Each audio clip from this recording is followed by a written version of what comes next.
You counted scars like they were proof that you never measure up. You thought all I could see was your failings when you'd finally had enough. You wore your shame like armor, like I was keeping score. But I was kneeling in the wreckage, waiting at the door. You thought the silence meant abandonment, like I turned away. You mistook the dark for distance, and the waiting for delay. You built your case against yourself on every broken plan,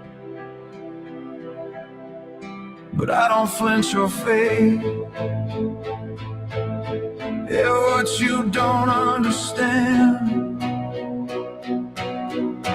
every tear you call a weakness, every night you curse your name. You thought your doubt disqualified you from the grace that never changed. It all mattered, even when you swore it didn't count. I was watching every war you fought without a sound, every cry you tried to bury at night. I was the hands catching your tears. You thought I saw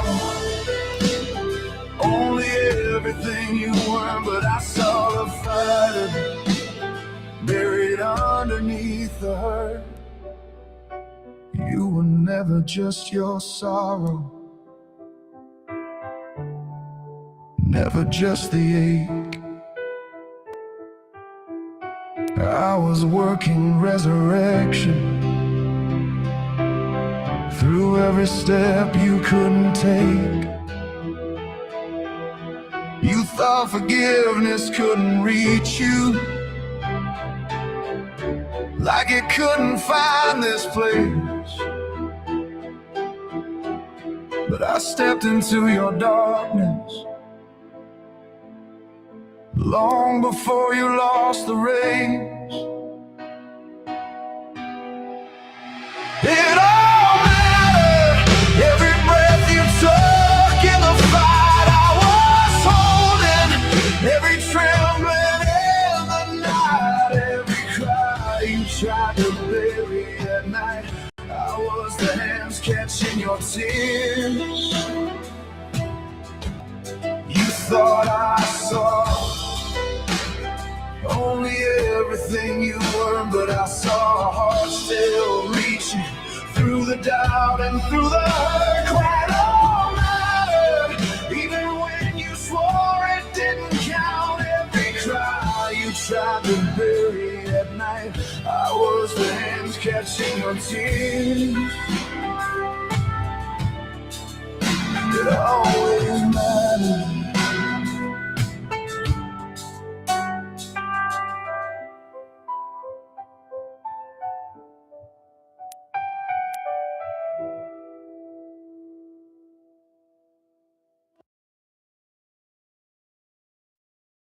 Hello, friends. Do you have a moment so that we may discuss our Lord and Savior Minarchy? No, seriously, I'm just kidding. Hi, my name's Rick Robinson. I am the general manager of KLRNradio.com. We are probably the largest independent podcast network that you've never heard of. We have a little bit of everything, and by that, what I mean to tell you is we have news, pop culture, special events, conspiratainment, true crime, mental health shows, drama productions, and pretty much everything in between. So if you're looking for a new podcast home to grab a little bit of everything that you love all in one place, come check us out. You can find us on X under @KLRNradio. You can find us on our Rumble and our YouTube channels under the same names. You can also find us at KLRNradio.com and pretty much every podcast catcher known to man. So again, feel free to come check us out anytime you like at KLRNradio.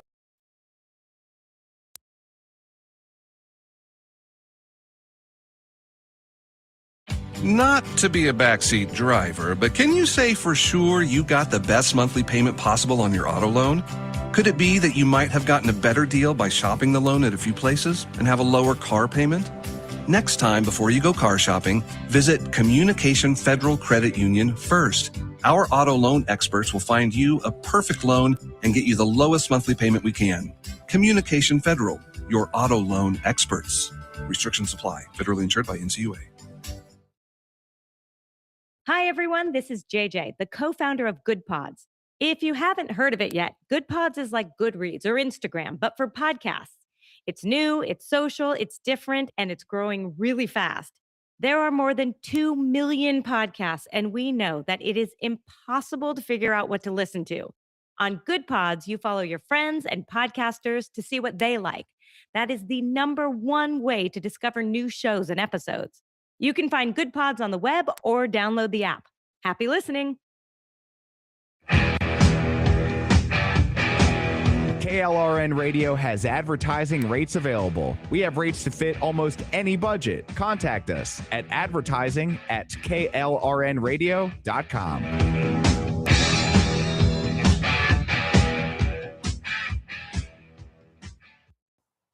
The following program contains coarse language and adult themes. Listener discretion is advised.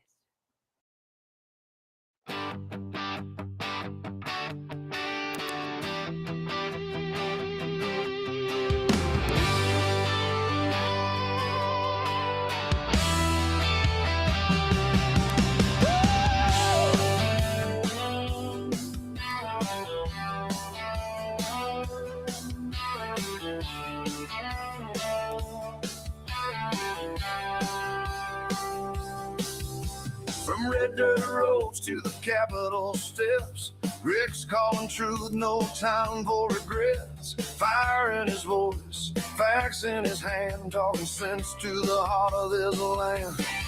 It's the Rick Robinson Show where the truth rides high. No spin, no script, just an eagle in the sky. From D.C. to Tulsa, he's calling it out. Mic in his hand, yeah, he's got the clout.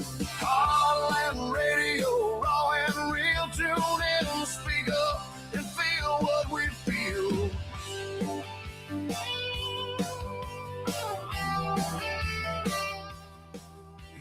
Uh-oh, guess what day it is? Guess what day it is? Huh? Anybody? It is Wednesday, my dudes. Not the few. Well, grab your coffee, raise that flag, stand your ground, never wave that rag. News with a backbone, voice of the free. Rick's got the pulse of liberty. It's the Rick Robinson Show, bold, unafraid. Truth bombs dropping. And happy Chat Lives Matter Day out there in KLR Radio Land. Hope everybody's having a great Wednesday. I am so sorry I missed you guys on Monday, but we were doing birthday shenanigans for The Hobbit because we couldn't do them on Sunday. And we realized, hey, it's a holiday, so let's just do them today. And I was like, but I'm supposed to do a show today, but Hobbit birthday takes priority. Grandpa rules. All right, anyway, so we're back. We're live. It's Wednesday. We may have missed a day, but we've got plenty to talk about because we did, in fact, miss a day. However, it's not like I don't work all the time around here. I mean, I did 2 Kingdom and Countries last week. I did every show on the schedule last week. I did, well, except for last week. I didn't do Kingdom and Country on Sunday because I think I'm going to do one on Friday. And I didn't really feel like having to put 2 together this week again. But anyway, so hope everybody's having a great Wednesday. And looks like we've got Denny hanging out in the chat.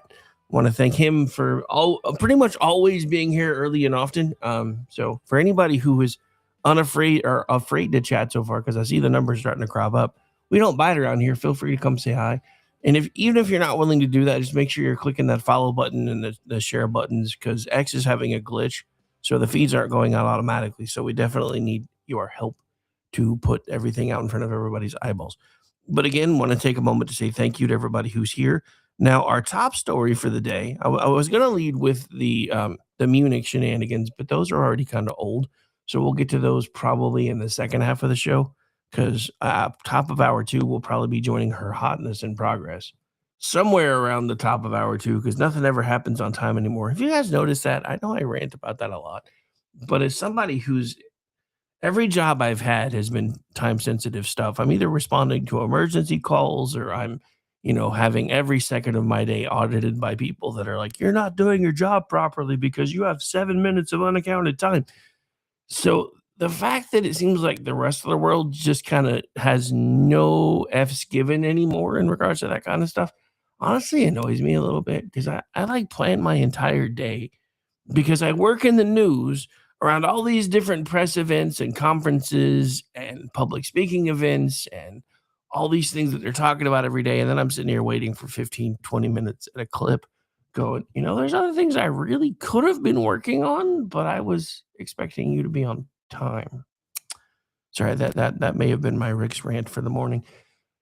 All right, so let's talk about what I think is probably one of the most important stories that I don't really feel like everybody's given much airtime to, because there's too many other things going on.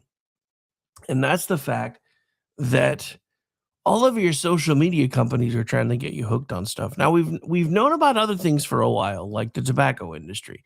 They kept doing things to make tobacco more and more addictive. The funny thing is if you go back and look at older studies, and by older, I mean, studies from late 19th, early 20th century, you will find that before we started adding all these additives to tobacco, they had discovered it actually does have some rather interesting properties. Like there were studies from, I believe it was 1890 something, that showed that regular tobacco consumption actually seemed to help with Alzheimer's.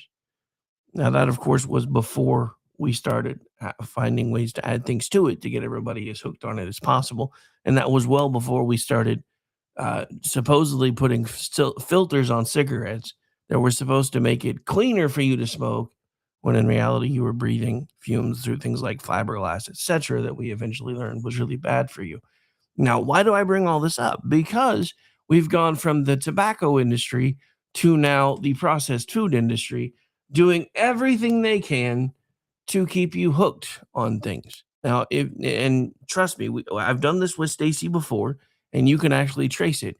You can find when folks that were adding all the additives to tobacco left companies like Philip Morris and started going to companies like Hostess, etc.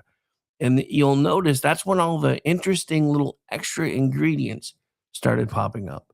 And it's all the same little additives that nobody really knew anything about, that they were adding to tobacco that helped enhance your cravings for these things. So when you eat these sweets now, you're actually getting a dopamine hit, because it's triggering your reward response every time you feed yourself one of these things. And if you don't believe me, all you really have to do is do this. Take a break from all processed foods for 2 or 3 days, and then go make yourself a bowl of cereal. And tell me you don't instantly feel like you're getting high, that you're not getting a dopamine rush from eating the cereal. Because I've tested it.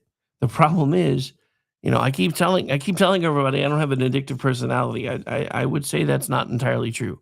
I don't seem to be addicted to alcohol. I'm not addicted to smoking. I don't have to do either one of those things all the time. But when it comes to junk food, I have a problem.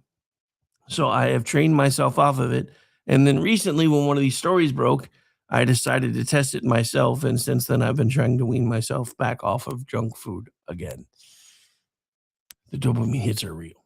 So why am I talking about all this tonight? Because, and this had already started, but it's going to get worse now, because now that MAHA is a thing, now that Robert F. Kennedy Jr. and the rest of the FDA and everybody else is starting to point out, hey, this stuff isn't good for you.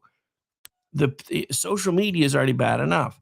Imagine what's going to happen when all these people that went from Philip Morris to Hostess and all these other junk food companies now starts trying to jump ship over to places like Meta and even Google and X, all of the above.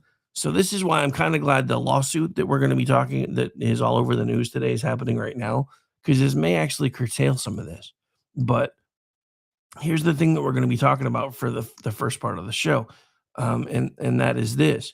For years, we've joked about being addicted to our phones. I say it all the time. But now, for the first time, social media companies are being dragged into court over whether that addiction is real and whether they designed it that way. So what's happening now? There are major claims in the lawsuit that is in the news. And what is fascinating here is that it just isn't politics. This case hinges on neuroscience, psychology, and how these apps are actually designed. So here are some key points that we're going to be taking away from this. There have been massive lawsuits filed by states, parents, and school districts.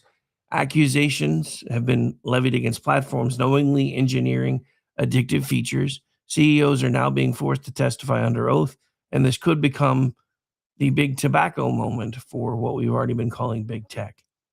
So the claims in the lawsuits, again, are platforms intentionally use addictive design mechanics. They have intentionally harmed youth mental health, failed to warn users about risk, used algorithms to maximize time on platform. Now, I want to focus here because this is important. They used algorithms to maximize time on platform. You've even heard Elon Musk, the supposed savior of X, the guy who says he wants X to be the free speech bastion, talking about people's time on platform. He's doing everything that he can to keep you on the X platform as much as possible. He's trying to get people to start writing articles directly on X. He's allowing people to stream directly to X. I'm not going to lie, X has boosted our viewership probably 1,000-fold over the last couple of years, because this is one of the easiest places for everybody to find us. It's simple. You don't have to go anywhere else. You're already on X. It pops up on your screen. You click on it. You pay attention for as long as you want to pay attention, then you move on to something else.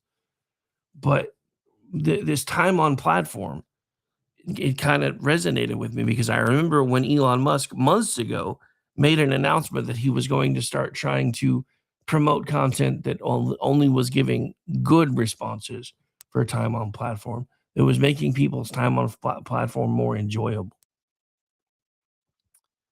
So there's been several key testimony angles, and that is this. The big headline from recent reporting: Instagram's leadership has argued social media is not inherently addictive. People use it voluntarily. Responsibility lies with users and parents. Now, if you will remember, this argument is very similar to the ones that the big tobacco folks made in first the 1960s, and then the gambling folks made in the 1990s. The core question isn't whether social media is harmful. It's whether it was deliberately engineered to be compulsive. And my answer to that question is yes. And if you don't believe me, you really only need to look at your run-of-the-mill 6, 7, or 8-year-old when you tell them, hey, your time on YouTube is over. You have to do something else now. And they have an outright fit.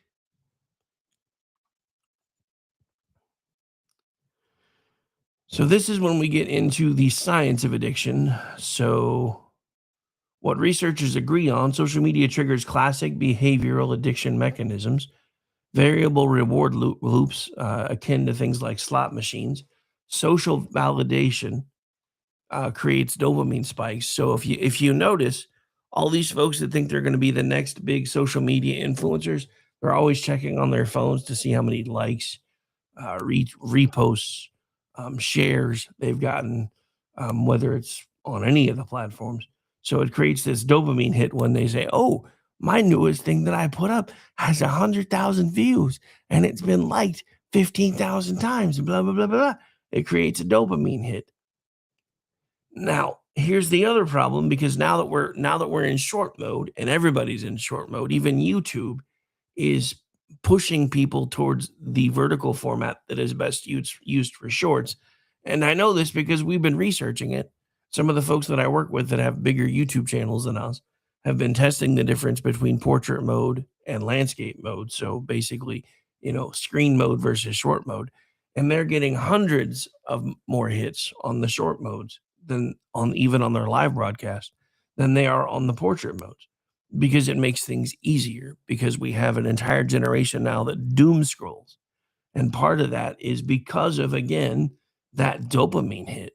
When you see something you like and it triggers you and you get to share it and you show it to people and be like, hey, check this out.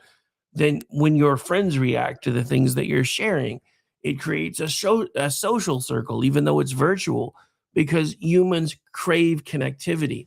And with COVID, a lot of that physical connectivity is now lacking and missing, because it's never quite been the same. Friendships have been lost over whether or not you were willing to wear a mask. People won't talk to you now based on who you vote for. So people don't really socialize in public anymore. And when they do, it's rare. And when they do, it doesn't matter, because most of the time, even if they go out in public, you'll notice they'll spend the whole time while they're eating a meal or whatever, typically looking at their phones, because of that variable reward loop, because of that social validation that creates dopamine spikes. The infinite scrolling that no longer has any stopping cues. It just rolls from one to the other to the other. And then notifications, you're always, I got another notification, I got to go look. I got another notification, I got to go look. I got another notification, I got to go look. And that creates a habit cycle. The same psychology reinforcement patterns used in casinos is now built into your phone. This is not, just so everybody knows, officially classified as any form of a medical addiction yet. Experts call it problematic use instead. But the thing that's important to know is, because of the blue light that goes on when you're constantly staring at these screens, there is an addiction that has been recognized, and that's gaming addiction, because you constantly need the blue light hit. So the fact that gaming has been recognized as a potential addiction, but social media hasn't, when it uses some of the very same principles, I believe it's only a matter of time until this becomes an actual thing. So again, science doesn't say social media is a drug, but it absolutely says it is engineered to be habit forming. Now, this is where we get into the important stuff, because this is when we get into blue light, what it can do to your sleep patterns, and the impact that it has on youth.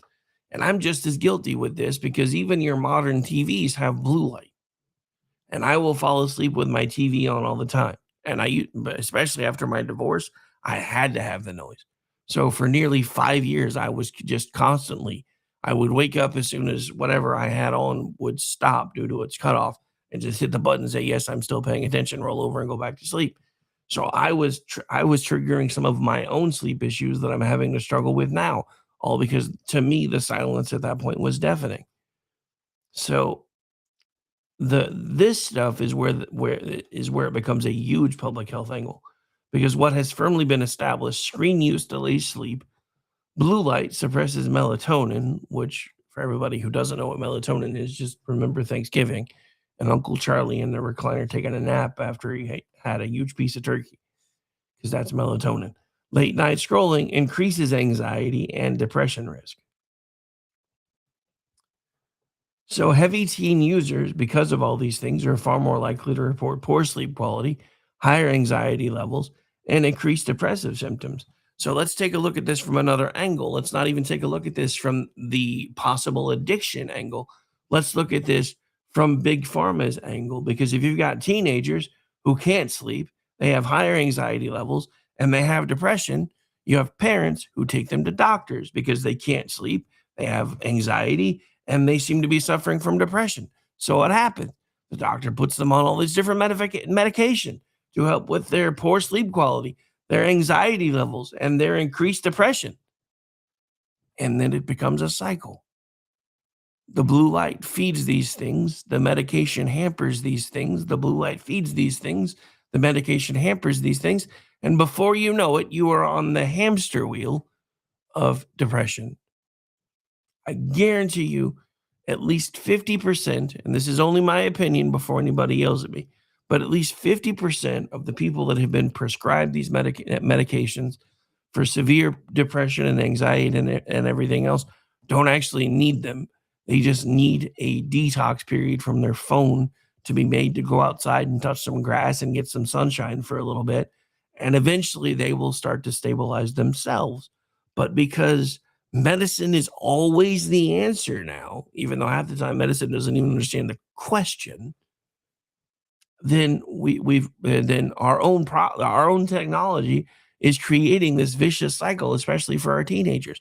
When is the last time you didn't see a teenager on some form of medication who is also constantly on their phone, being bombarded with blue light 24 hours a day, 7 days a week? So this is where the key takeaway comes in with this trial, and I'll be interested to see what happens with it. Because for young brains, social media isn't just entertainment. It's a 24-hour stimulation machine with no off switch. And that becomes the important part, because this again ties back into big pharma. Because if you just treat the symptoms, and a lot of parents don't know what else to do, especially with social pardon me, especially with social media, because even though it's been around for a long time, it hasn't really been anything anybody's really paid that much attention to. It's just been, Facebook is how grandma keeps up with everybody. X is where all the cool kids used to hang out before Blue Sky became a thing. And now everybody just has their own little echo chambers. So it's just social media. It's how kids hang out now. It's not a big deal, but it can be. It can be.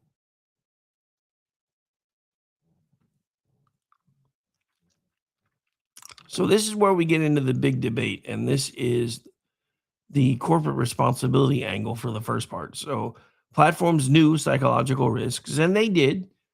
I guarantee you that they did.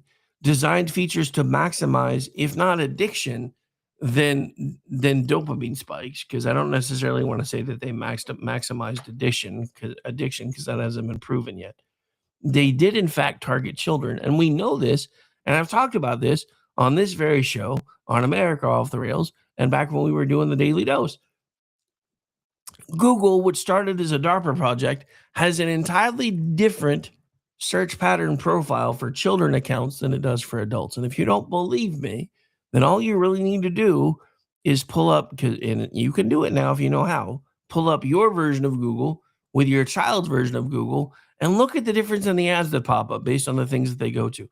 Look at how often, and I don't know if this is still happening because I don't really have any children to check anymore because all of mine are grown, but I know it was happening years ago. You would see all of the different things talking about, the alphabet mafia, how it's all right to be different, how it's all right if you feel like you are non-binary or trans or all these different things. And it would be completely different based on who was using it. Now that's standard. That happens everywhere. And that's funny because working for places like Twitchy and a few other places that I write for, I get emails all the time. You're like, well, why, when I read your article, did this ad pop up? This is terrible. I'm like, are you on your profile or are you using somebody else's? Because you need to check your search history because the ads that pull up are based on your search history. So again, they did intentionally target children. We know they did. Then they hid internal research findings on purpose. There's actually one of the key testimony points that I've heard so far is from an email exchange where they admitted that they were making this stuff addictive. And then you've got folks like Zuckernerd, who has apologized to parents in the past while testifying in front of Congress. His attorney probably almost passed out that day because, unfortunately, from a legal standpoint, while an apology might have been warranted and it's the human thing to do, from a legal standpoint, that admits culpability. So Zuckernerd has already put himself on the hook as this trial continues. But if we compare these things, to first big tobacco, the gambling regulation, and eventually also the opioid marketing, then at this point, we start to learn exactly what these people were trying to do. They're taking the data from all the other things that we have figured out were addictive, and they have distilled it, and they've now made it a digital addiction. So here's the other side of the argument, which is personal responsibility. Users choose to use platforms, but if they're being driven by those dopamine responses, are they choosing anymore, or do they need to be on the platform? Now, parents can and should control children's access, but we also know that we now live in a world where parents are engaged in other things, usually 24 hours a day, 7 days a week, because activities are everything. Children have to go to this, they have to go to that, they have to do this, they have to do that. So when mom and dad aren't working, they're running hither and yon, getting children to all the various different things that they need to have a balanced resume so they have their best chance to get into college. So they don't have the time to police their children's social media because they're always in the car, they're always figuring out dinner, or they're getting them from point A to point B. So they can't. And they know this. Because let's not forget, the same people that are preaching personal responsibility are the same people who want the government to raise your children.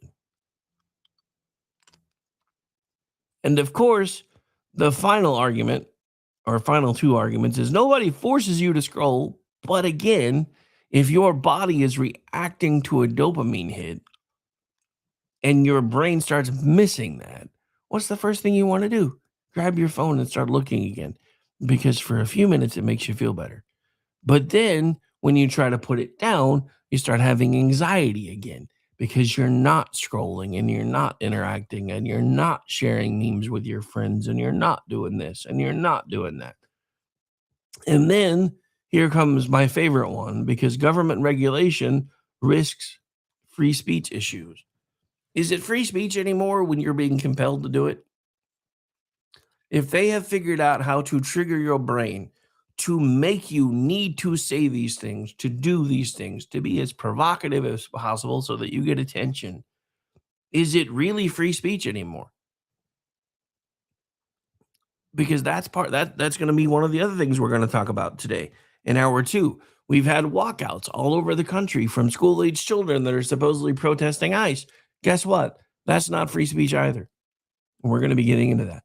But if the creators of these platforms are triggering ways to compel you to use the platforms, to make you use the platforms, and this goes into something else that we've talked about all over all the shows before too, the desire from human nature to push the envelope. When you combine that need to push the envelope with an addictive behavior, then all you're doing is rewarding people for being more and more outlandish. And you can see that all over social media, because the ones that do the crazy, silly crap or the most outlandish things are the ones that everybody pays attention to. They can flat out lie to your face and tell you the most outlandish things that you've ever heard. But because those things get shared everywhere, okay, I can't believe what I saw on social media today. You got to check this out. These are the people that are making money from it. These are the people that are getting the dopamine hits because they've got 150,000 views on a single 5-minute video and it's been shared thousands of times.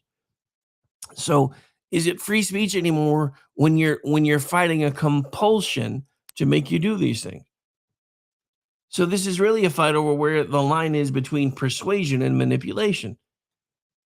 So for the first time, we're seeing big tech forced to answer a question most of us have felt for years. And if you've been paying attention to this program, that's why you'll notice in the promo I put out today, I'm like, are you really surprised that social media has found a way to make it self-addicting to you? Because you're the product.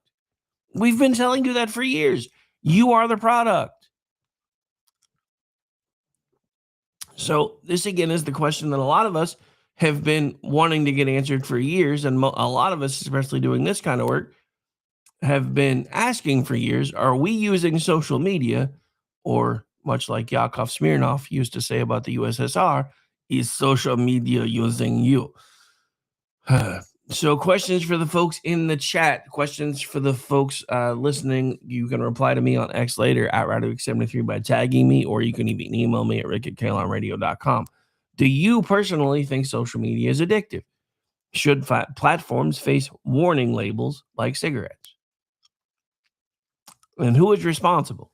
Companies, parents, or users?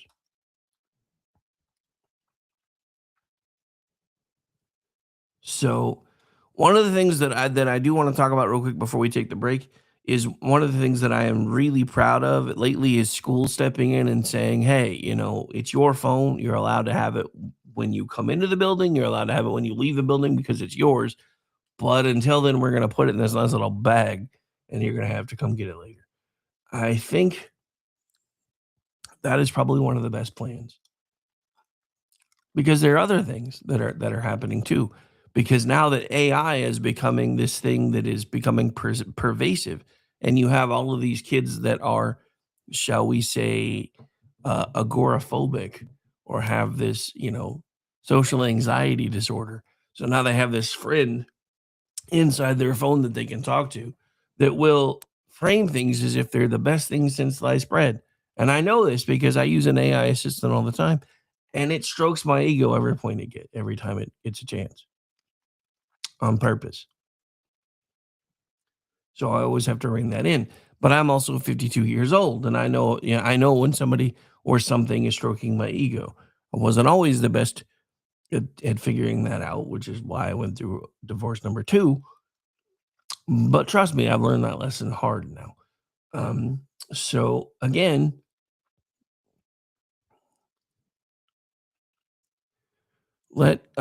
so that's where we are right now. So it'll be interesting for me to see what happens with these trials, whether there will be any responsibility for the company. And just to give you my take on at least the last question, I think there does still have to be a blend between corporate accountability and personal responsibility. But I think there does need to be a blend, because of the fact that because of the addictive nature of these things, are starting to see bleed overs into other problems. And we're going to have a quick hit on one of those things when I come back, because there are, in my estimation, even times when folks that are older who should know better have used social media to put themselves into, shall we say, questionable situations at best. But my name is Rick Robinson. This is my show. We'll be right back, so stay tuned. Oh, we do have new music that hasn't been released yet coming up on the break, so hang out for that.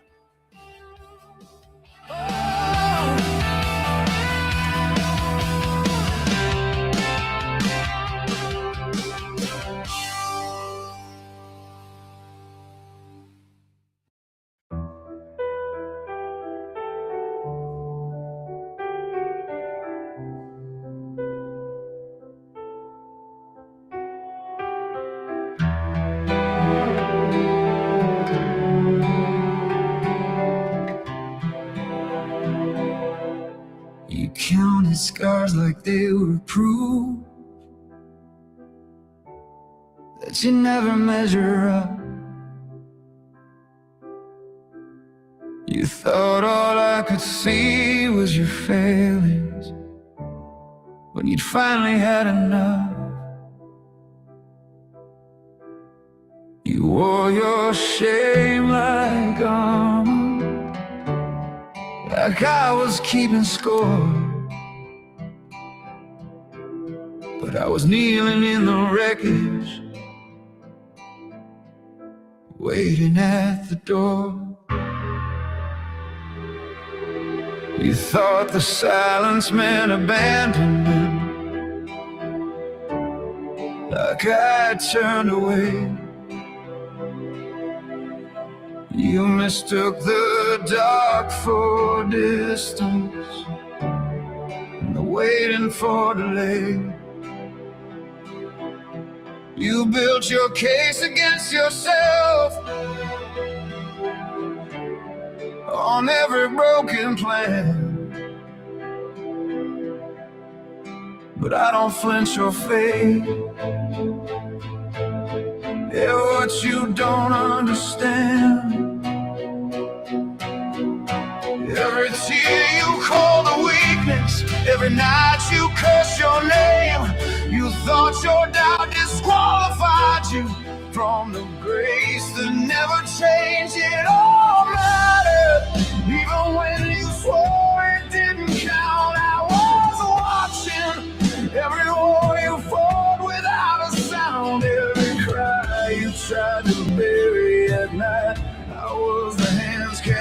your tears. You thought I saw only everything you were, but I saw the fighter buried underneath the hurt. You were never just your sorrow, never just the ache. I was working resurrection through every step you couldn't take. You thought forgiveness couldn't reach you, like it couldn't find this place. But I stepped into your darkness long before you lost the race. It all mattered, every breath you took in the fight I was holding, every trembling in the night, every cry you tried to bury at night. I was the hands catching your tears. You thought I saw only everything you were, but I saw a heart still reaching through the doubt and through the hurt. Quite all mattered, even when you swore it didn't count. Every cry you tried to bury at night, I was the hands catching your tears. It always mattered.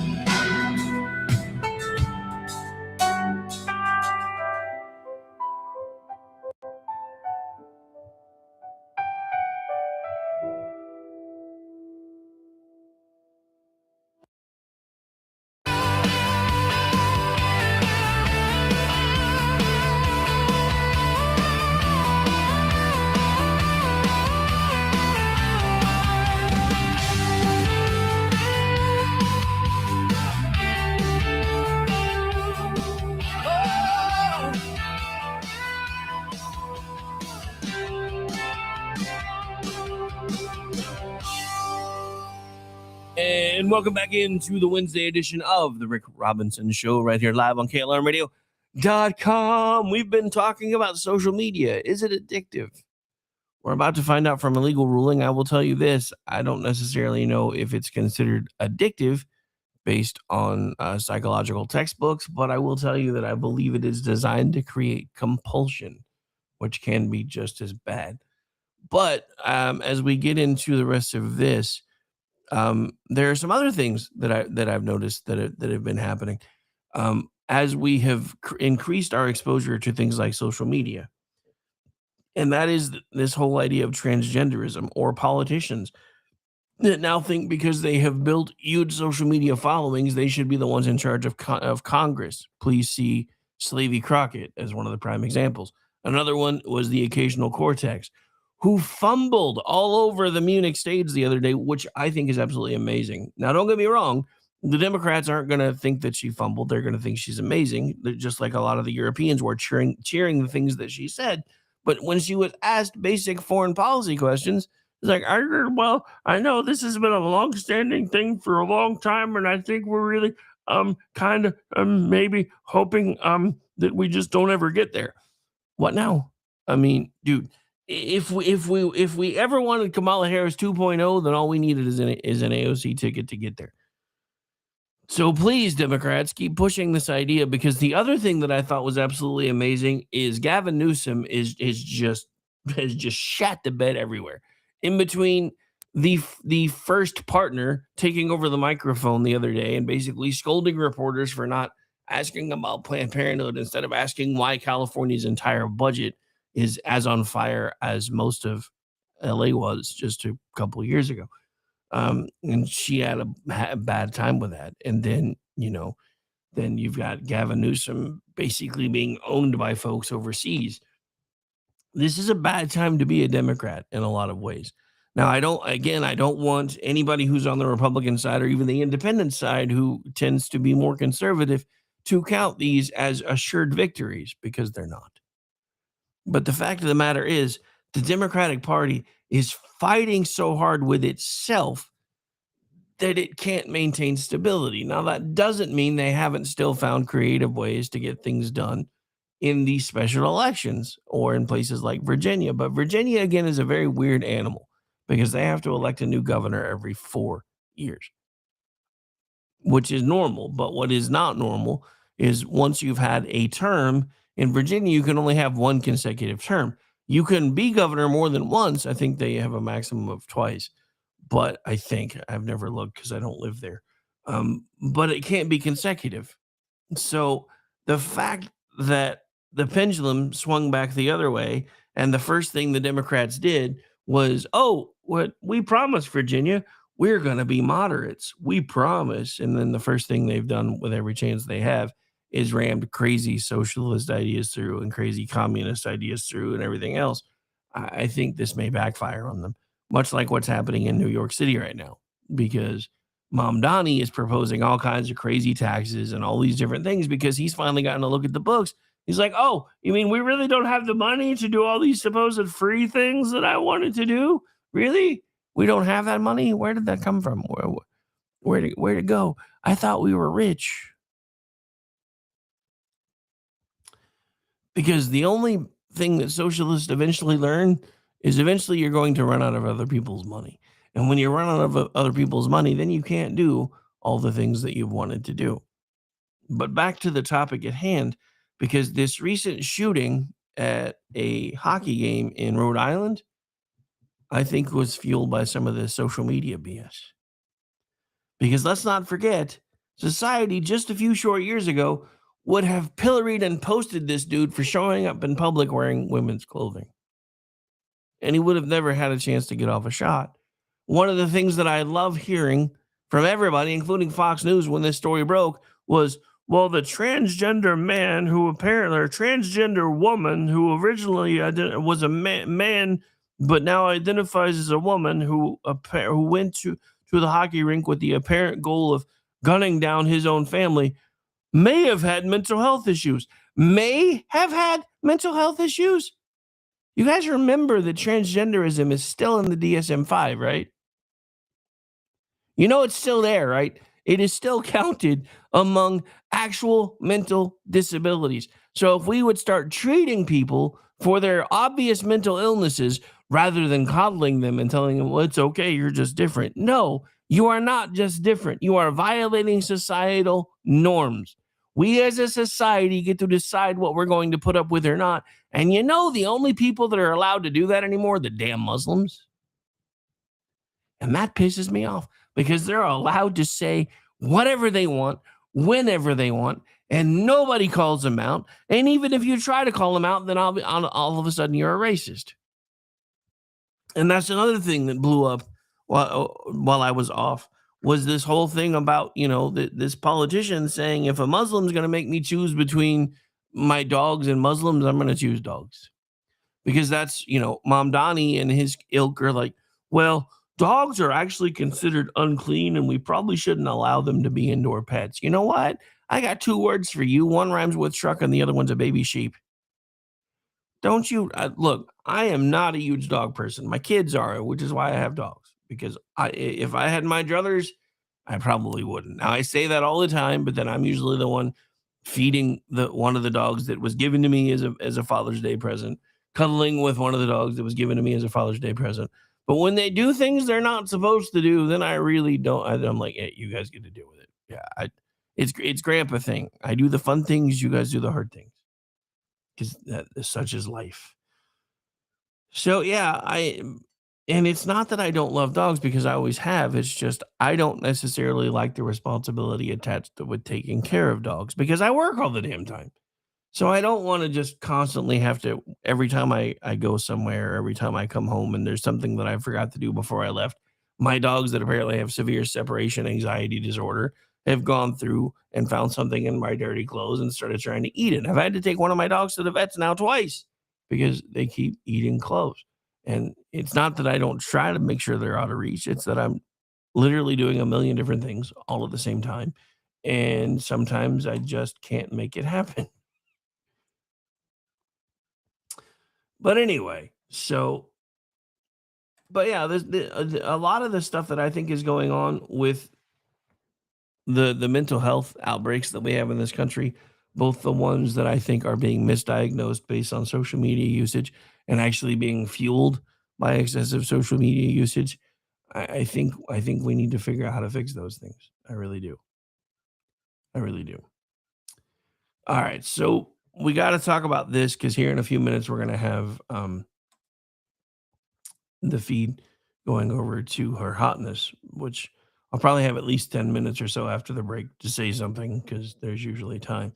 But we got to talk about this because for everybody who's always called Thomas Massey one of the principled Republicans, you might want to pay attention to this. This is from Town Hall. This is from Amy Curtis, and this is based on a piece that was for an interview that he did with Politico the other day. Yes, Thomas Massey did an interview with Politico. Now, it's funny because Gene brought this up last week when I was on his show. Have you guys seen the glow up that Thomas Massey has done since everything that's happened? I'm not going to comment on how quickly he remarried because, as somebody who doesn't like being alone, I kind of understand that.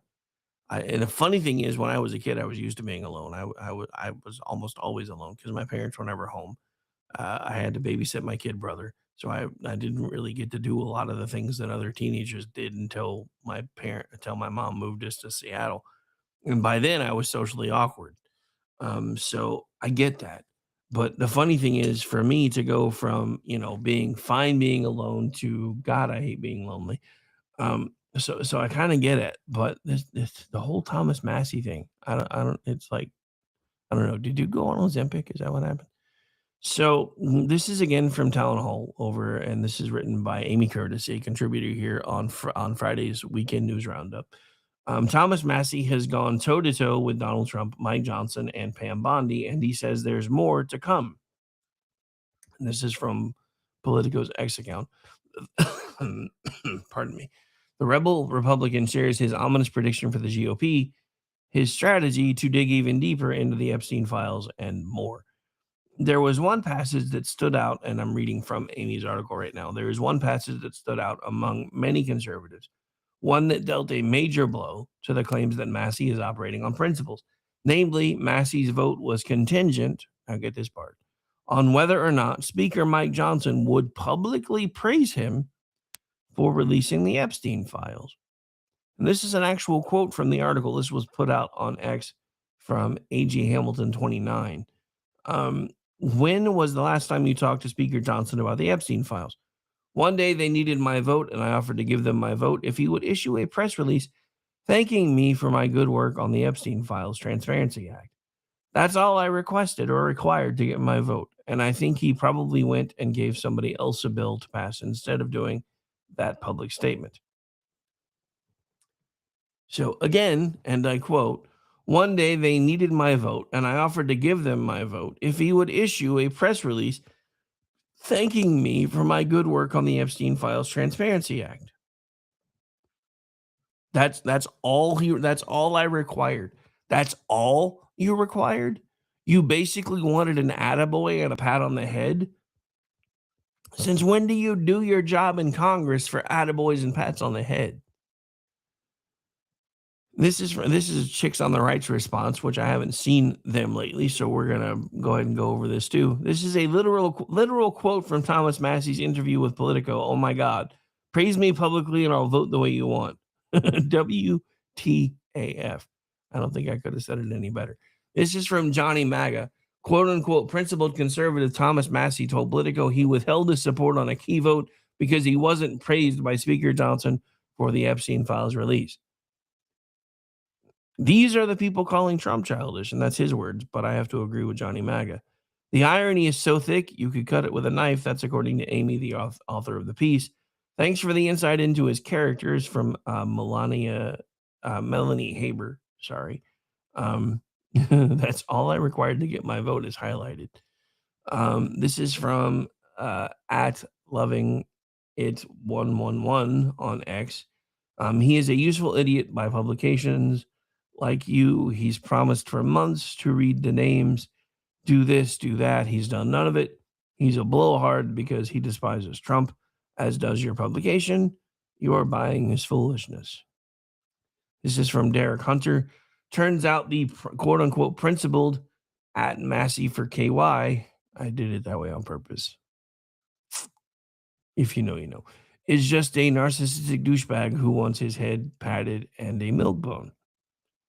Dun, dun, dun. So this is from Ryan Saavedra. Coming soon to a campaign ad, Thomas Massey requires that he be praised publicly in order to secure his vote in Congress. Probably. Probably. And this is why, even though a lot of folks have been on the Thomas Massey train, I jumped off a while ago.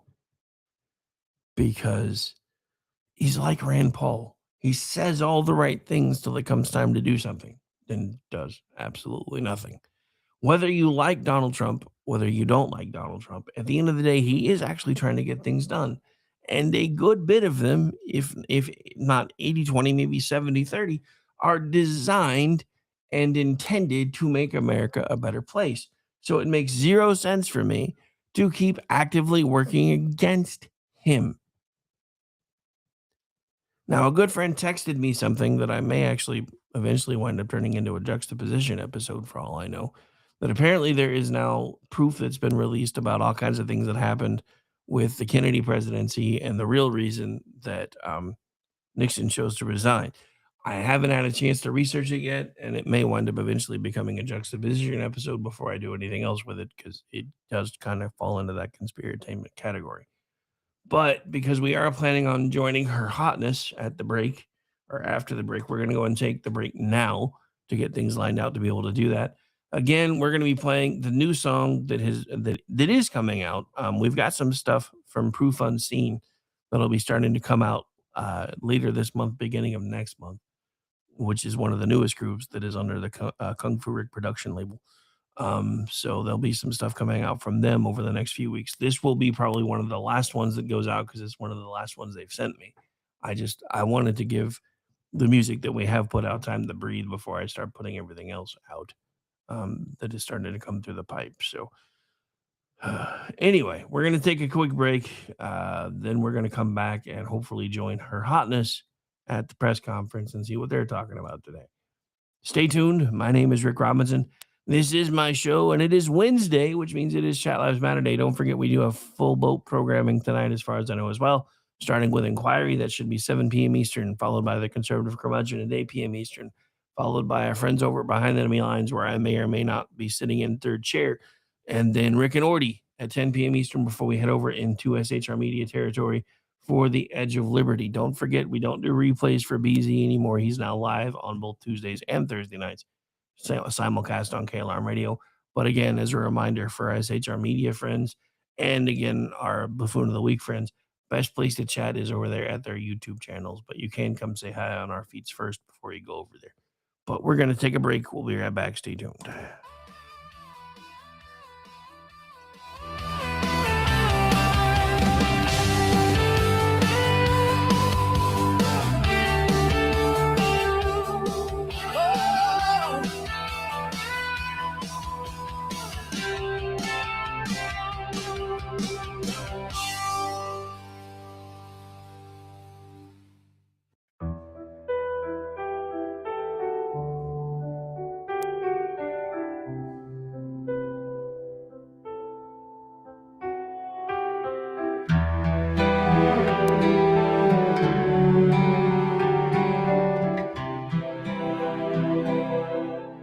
Counted scars like they were proof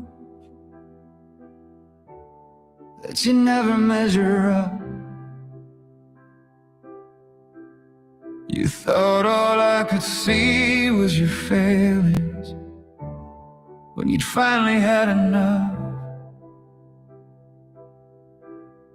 You wore your shame like armor, like I was keeping score. But I was kneeling in the wreckage, waiting at the door. You thought the silence meant abandonment, like I turned away. You mistook the dark for distance, waiting for delay. You built your case against yourself on every broken plan. But I don't flinch or fade. Yeah, what you don't understand. Every tear you call the weakness, every night you curse your name. You thought your doubt disqualified you from the grace that never changed. It all mattered, even when you swore it didn't count. I was watching, or you fought without a sound. Every cry you tried to bury at night, I was the hands catching your hands. You thought I saw only everything you weren't, but I saw the fighter buried underneath the hurt. You were never just your sorrow, never just the ache. I was working resurrection through every step you couldn't take. You thought forgiveness couldn't reach you, like it couldn't find this place. But I stepped into your darkness long before you lost the race. It all mattered, every breath you took in the fight I was holding, every trembling in the night, every cry you tried to bury at night. I was the hands catching your tears. You thought I saw only everything you weren't, but I saw a heart still reaching through the doubt and through the hurt. Quite all mattered, even when you swore it didn't count. Every cry you tried to bury at night, I was the hands catching your tears. It always mattered.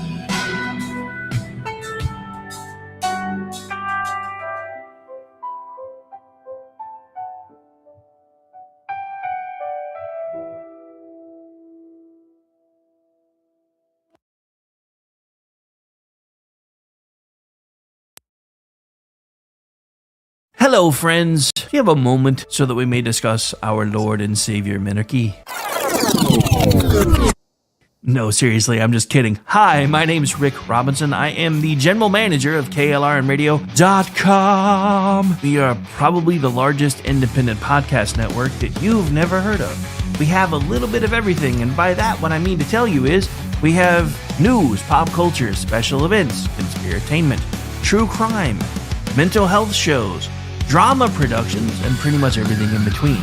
So if you're looking for a new podcast home to grab a little bit of everything that you love all in one place, come check us out. You can find us on X under @KLRNradio.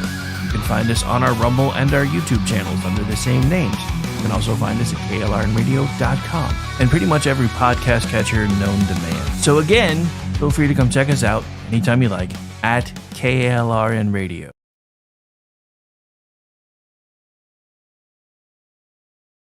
Not to be a backseat driver, but can you say for sure you got the best monthly payment possible on your auto loan? Could it be that you might have gotten a better deal by shopping the loan at a few places and have a lower car payment? Next time, before you go car shopping, visit Communication Federal Credit Union first. Our auto loan experts will find you a perfect loan and get you the lowest monthly payment we can. Communication Federal, your auto loan experts. Restrictions apply. Federally insured by NCUA. Hi, everyone. This is JJ, the co-founder of Good Pods. If you haven't heard of it yet, Good Pods is like Goodreads or Instagram, but for podcasts. It's new, it's social, it's different, and it's growing really fast. There are more than 2 million podcasts, and we know that it is impossible to figure out what to listen to. On Good Pods, you follow your friends and podcasters to see what they like. That is the number one way to discover new shows and episodes. You can find Good Pods on the web or download the app. Happy listening. KLRN Radio has advertising rates available. We have rates to fit almost any budget. Contact us at advertising@klrnradio.com.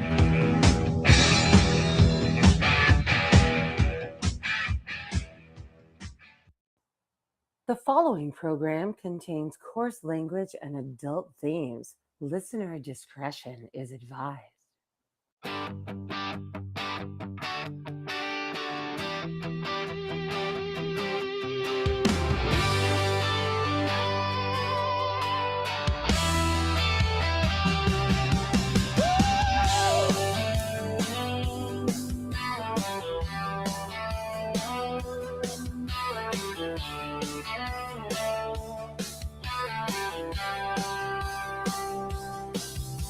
From red dirt roads to the Capitol steps, Rick's calling truth, no time for regrets. Fire in his voice, facts in his hand, talking sense to the heart of this land. It's the Rick Robinson Show where the truth rides high. No spin, no script, just an eagle in the sky. From D.C. to Tulsa, he's calling it out.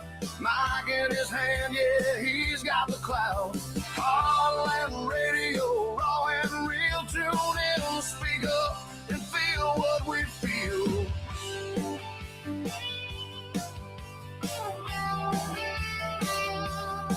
He's breaking down the noise, cutting through the lies, shining light where the shadow hides. With guests in the mix and callers on cue, he's a voice for the many, not the few. We'll grab your coffee, raise that flag, stand your... Uh-oh, guess what day it is? Guess what day it is? Huh? Anybody? It is Wednesday, my dudes.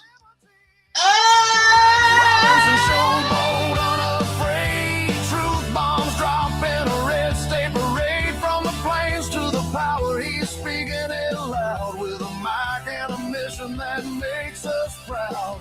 Talk for the people, talk that's real. The Rick Robinson Show, where we say what we feel.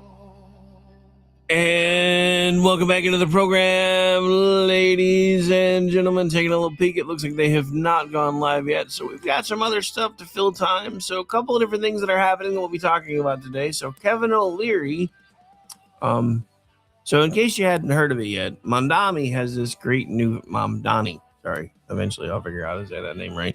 I was really hoping he would lose, so I didn't have to learn to pronounce his name properly, but here we are. So anyway, so Mamdani has this great new approach on how to fix everything with, I almost said California because I'm so used to talking smack about California when it comes to stuff like this. But now New York City has joined the chat. So Kevin O'Leary has a response to some panelists on CNN who were talking about this. So hang on, let's get this squared away here.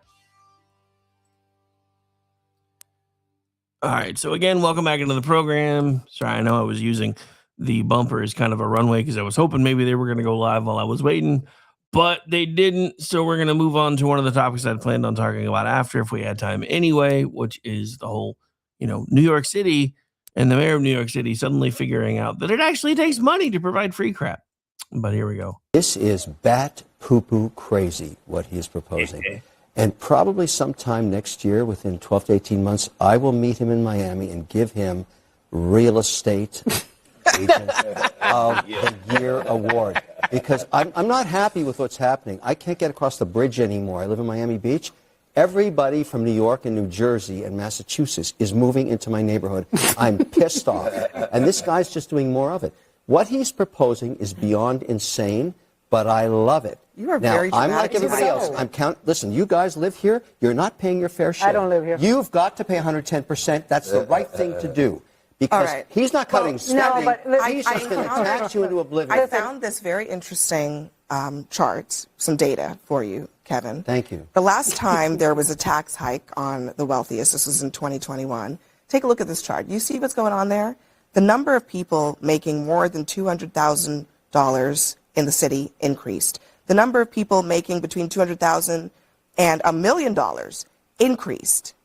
Everybody who makes a lot of money, there were more of them in New York City. Okay, so the idea Abby, that there was some... True, why not increase taxes to 110% if it's so good? Look, Let's go. Don't get mad at me. I'm not mad. These are the I'm numbers. excited about it. I'm just I love asking it. you... Because I want you to pay, not me. I'm asking you, is there really proof of the brain drain that you say, it's the money called drain? England in the late 60s. Okay. It's called So France then in why the are late there 80s. more multimillionaires in New York now than the last time they raised Yeah, but taxes? listen, I don't think they're paying their fair share. I have lived They're in not South paying their fair Florida for 46 years, and there is no doubt that we are seeing an exodus of very, very wealthy people, billionaires, from California and from New York into South Florida.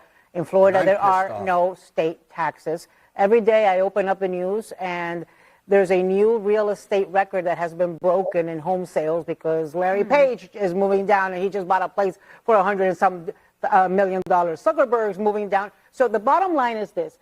When you put a hike on taxes on just the very wealthy, you run the risk of those very wealthy not paying it because they will find a way to have a loophole and to skirt those taxes, even if it means moving to Indian Creek and, living in billionaires' bunker. They can afford to do so.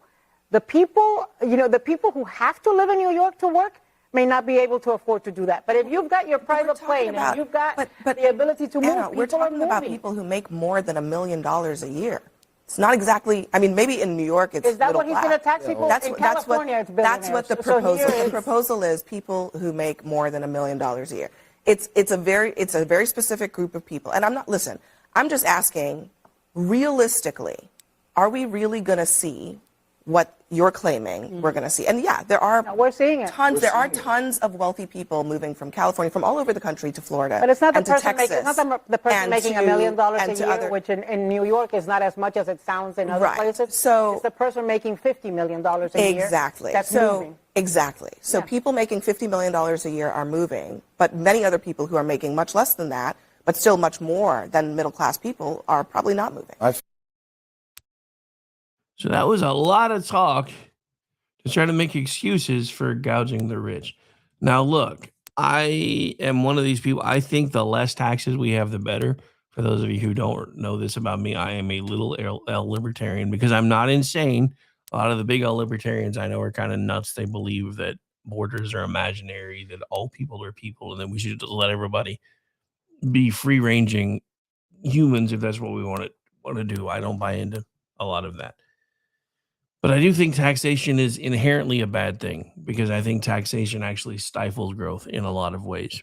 But I also understand that there has to be a happy medium because, and this is what we have found from folks that have moved into places like Oklahoma City, from, again, places like California and other places that don't necessarily want to move all the way to Florida, is they got to Oklahoma City and they're like, well, what happened to, why don't you guys have bike lanes and why don't you have all sidewalks and walking trails and all these things? Because that takes tax money. And in Oklahoma City, almost everybody used to drive everywhere. So it wasn't really anything that we were that worried about. Well, as more and more people have migrated in, now we're finding that Oklahoma City is turning more and more blue, and there have been tax increases and other things that have happened to provide for all of these things. So this is one of the things that I will say to anybody who's planning on fleeing New York. Wherever you wind up, don't bring your crap to where you land, because this is one of the things that absolutely drives me crazy about Democrats in general, and especially the more socialist-leaning Democrats, is when life gets too hard after you've gotten everything that you said you thought you wanted, but it didn't work that way. You then move to a new place and the whole process starts over. I've said this for a long time. Socialist Democrats are no different than locusts, and as far as I'm concerned, they should be dealt with accordingly. I said what I said. All right, so we are still waiting to see. It looks like, again, we're still at will begin shortly. So just so you guys know that I'm not making it up here, because trust me. Whoops, hang on. Let me fix that because I thought I had it on the right thing again, but I guess I don't. So I guess it's a good thing I decided to look. But yeah, so just in case you thought I was making it up here, we're now sitting at 12:16 my time. Remember, this was supposed to have started at 1 p.m. Eastern time, and we're still not there. Did I mention how much things like that annoy me? Which is probably why I'm busily pointing out the time yet again. All right, so this is an interesting story. This is from Jeff Charles over at Town Hall. We're going to read through this a little bit. So Detroit Police Chief Todd Bettison is working to fire 2 officers who contacted U.S. Customs and Border Patrol during encounters with illegal immigrant motorists in violation of the city's prohibition on local law enforcement cooperating with federal immigration authorities. The firings are the result of 2 incidents in which officers reached out to CBP to help them translate when speaking with Spanish-speaking illegal immigrants during traffic stops, according to CBS News Detroit. And I quote, in a Board of Police Commissioners meeting on Thursday, February 12th, Bettison says that under policy, officers are prohibited from contacting federal agents for translation services. Bettison says the calls resulted in the individuals being detained by federal agents. Contacting Border Patrol, ICE, or other federal agencies for translation services is strictly verboten, as it subjects individuals to extreme scrutiny. Bettison said, adding the department is working with a company that offers certified translation services. There's absolutely no reason to contact federal law enforcement agencies to assist with translation services, according to Bettison. Bettison also says the 2 incidents happened in the last few months on December 16, 2025 and February 9, 2026. According to the chief, the December incident was found during a routine audit of body-worn cameras. The chief has already suspended the 2 officers without pay while he moves toward terminating them. In the December case, the officer investigated a felony warrant and suspected the individual was not a U.S. citizen. He contacted Border Patrol, which later took the individual into custody. In February, the other officer called Border Patrol for translation to help during a traffic stop involving an illegal immigrant who did not speak English, instead of using the department's language services hotline. The officer contacted the federal agency, which later detained the driver. Bettison declared that the officers who reached out to CBP or Immigration and Customs Enforcement will be held accountable for doing their actual jobs. So, gentlemen, if you happen to be hearing my voice today, as soon as your termination paperwork goes through, contact another law enforcement group that actually likes to work with ICE. You'll probably get hired on the spot. So this is from Lisa McLean. Law enforcement's mission is to protect and serve, and that's exactly what these officers did. Why are Democrats in Detroit siding with criminals instead of following the law? The police chief should be ashamed. I'll go a step further, saying it should be the police chief who is now up on dereliction of duty charges and being drummed out of his position. But that's just me. What do I know? All right, so still waiting on the press conference. So let's see what other trouble we can get into real quick.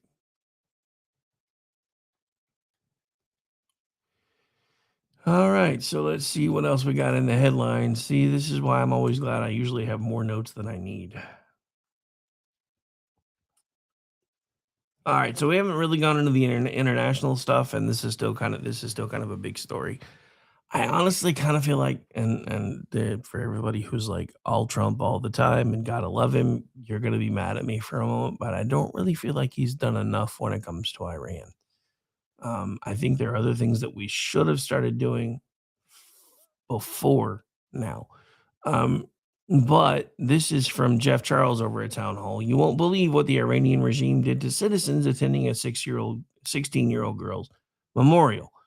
Iranian security forces opened fire on a crowd of mourners in Abadanian on Tuesday who were attending a memorial commemorating the start of the current unrest. Attendees gathered together to mark 40 days since the uprising against the oppressive regime began in late December. This is the latest in a series of the regime's violent crackdowns on protest. This is from Radio Free Europe. During memorial ceremonies held across Iran in recent days, mourners have staged small demonstrations and chanted slogans against Iran's clerical rulers. Security forces have tried to curb the protest and, in some cases, actually used gunfire to disperse the crowds. At least 7,000 people were killed during the nationwide protest that erupted in late December 2025, according to human rights groups, although the real death toll is believed to be significantly higher. Most of the killings occurred from January 8th to January 10th during the peak of the crackdown. Historically, memorial ceremonies have often taken on political significance during times of unrest, most notably during the lead up to the Islamic Revolution of 1979. And here is a bit of a clip while we wait on Her Hotness.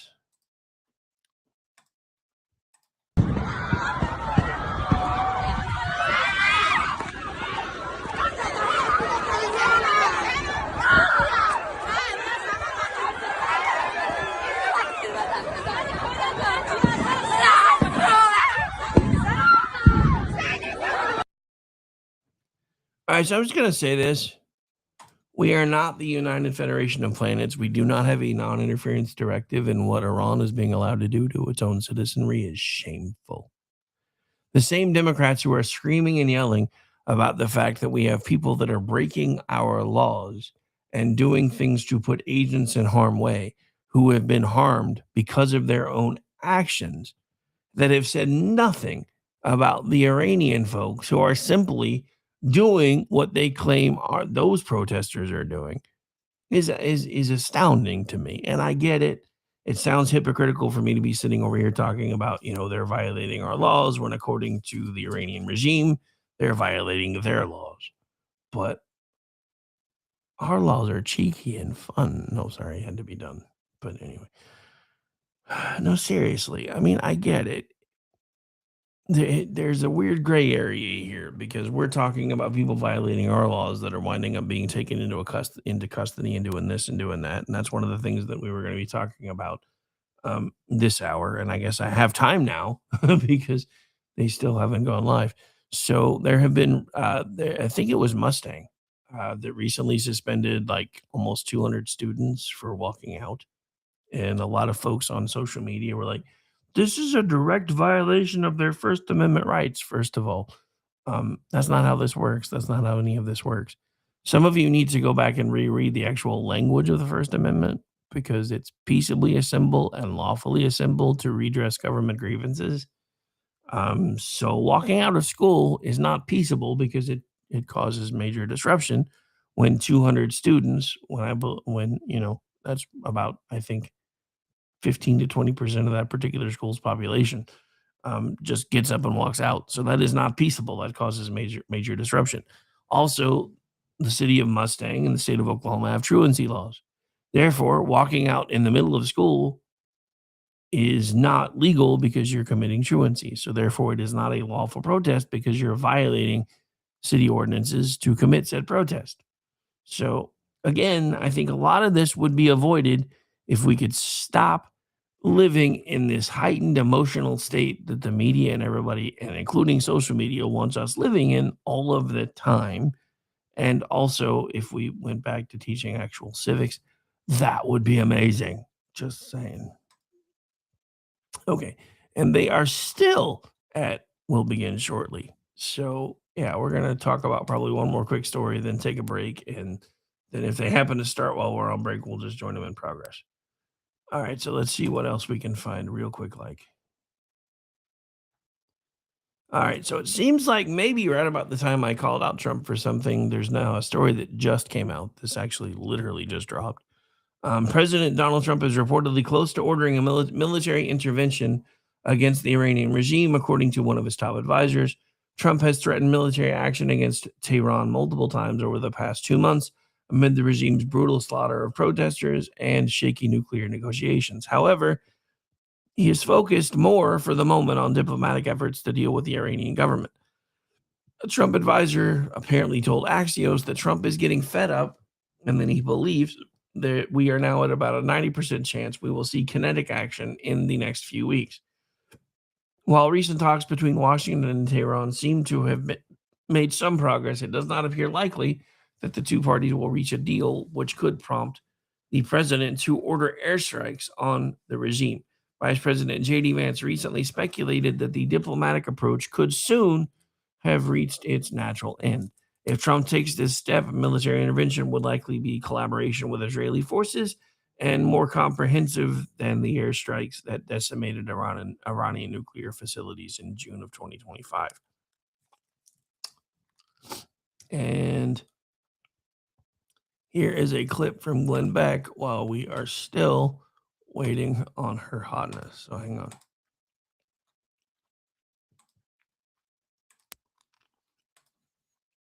Do they know the Armada is coming? Are they aware of what America is doing? And Yes. would an airstrike, would that be enough for them? Because we cannot topple the regime. It has to come from the people. Of course. Will this be enough? It will be an equalizer in the sense that you are taking by means that we don't have, because we are not armed against this regime that is using military rifles to shoot people to death on the streets of Iran, including 5-year-olds. We don't have any way to equalize the playing fields out of our own means. Only a foreign military intervention that can neutralize the apparatus of repression in Iran, namely IRGC and anything associated with the instrument of repression, can equalize the playing field so people in Iran have a fair chance to do it. You have never heard any Iranian, myself included, calling for boots on the ground by a foreign military. We are the boots on the ground. All right, so if we have time, we'll come back to this hotness and officially entered the building. So one moment. Where he will announce that member states have pledged more than $5 billion towards the Gaza humanitarian and reconstruction efforts and have also committed thousands of personnel to the International Stabilization Force and local police to maintain security and peace for Gazans. Tomorrow afternoon, the president will travel to the great state of Georgia, where he will visit 2 local businesses and give a speech on his efforts to make life affordable for working people. On Friday, President Trump will host a working breakfast with governors in the East Room here at the White House. And on Saturday night, President Trump and the First Lady will host the annual Governor's Dinner. Next, I'd like to provide an update on the economy. We're seeing promising signs every day that 2026 is going to be a record successful year for the American people, just as President Trump promised them. The January jobs report shattered expectations, highlighting how the president's pro-growth economic agenda is fueling American prosperity. The economy added 172,000 new private sector jobs to kick off the year. That's more than 2.5 times economists' predictions. The labor force participation rate went up while the unemployment rate fell. The prime age labor force participation rate is now at its highest since 2001. Most importantly, 100% of all job creation under President Trump continues to be in the private sector. This is truly remarkable. That's 615,000 private sector jobs that have been added in President Trump's second term thus far. These are real working people. These are real American families who will be living out their American dream. Meanwhile, federal government employment has shrunk to its lowest level since 1966, saving taxpayers $29 billion annually. And all of the net job growth under President Trump has gone to native-born Americans, ending the disgraceful pattern under Joe Biden of job gains going to non-citizens and illegal aliens. Additionally, on inflation, the new CPI report is even more proof of the progress made by President Trump. Despite all of the doom casting from the so-called experts, the president has managed to utilize powerful tariffs to secure trillions of dollars in investments into our country and rebalance our trade deals while simultaneously cooling inflation. Year-over-year inflation fell to 2.4% in January, beating expectations again and marking the lowest level since May. Core inflation, the best measure of inflation, dropped to its lowest level in nearly 5 years. Meanwhile, real average hourly earnings for all private sector workers rose in the month of January, which means more money is going back directly into people's pockets. After only 1 year of President Trump back in office, real earnings for all private sector workers have outpaced inflation by nearly $1,400, earning back roughly half of the $2,900 they lost under Joe Biden when 40-year high inflation was stealing Americans' purchasing power. President Trump's policies are and will continue to allow Americans' incomes to go further for bills, retirement, and achieving the American dream. A key part of the American dream is buying a home. And that is finally becoming more affordable under this president. This past week, it was announced the annual mortgage cost for a new home has fallen by $4,000 so far under President Trump, after rising by roughly $15,000 under Joe Biden. As a result, mortgage affordability has reached a 4-year best following recent bold action by the president to make home ownership more attainable for American families, not large Wall Street corporate institutional investors. At the same time, national median rents have fallen to a 4-year low and have declined for 6 consecutive months.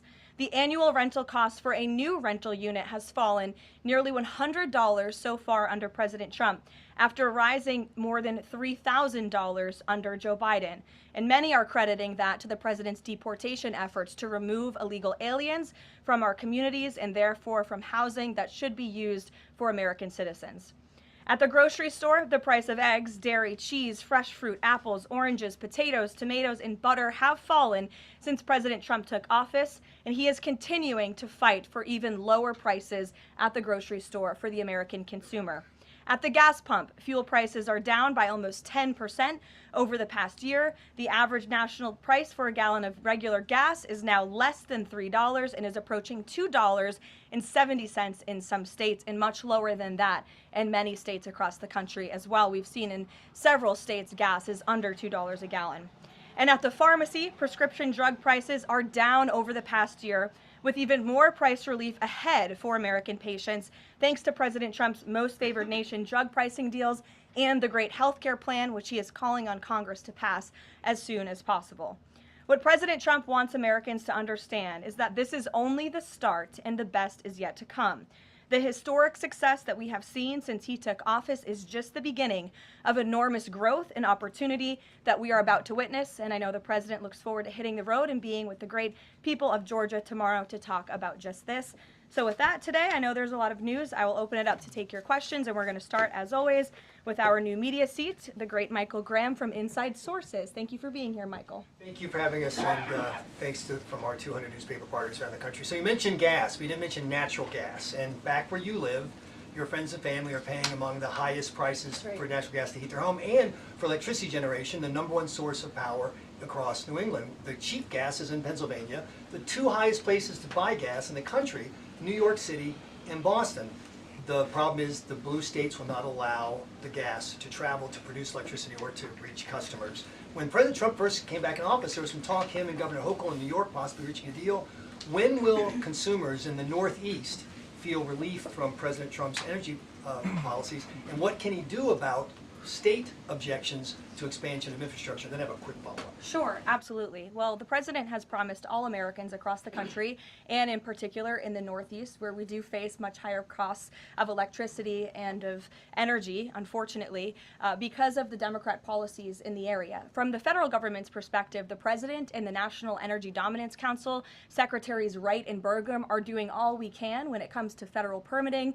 The drill baby drill agenda is obviously underway. The president has made a huge push for more fossil fuels in this country. You look at what he did last week with respect to coal. Coal truly keeps the lights on in this country. We learned that in the recent winter storms. However, there's only so much that can be done at the federal level. That's why the president has called on blue state governors to participate in this energy dominance agenda, including governors in New England and the Northeast, by contacting Governor Hochul directly to get this Constitution pipeline underway. This is not only going to bring down the cost of energy in the Northeast, it's also going to support job growth and energy affordability and more opportunity for workers in the Northeast. And I just have a quick statistic here on energy that I found fascinating, and it's Obviously true, because I'm saying it up here. Red states with Republican legislatures currently enjoy lower average retail electricity prices than blue states with Democrat legislatures. And that's exactly why the president is calling on all blue state governors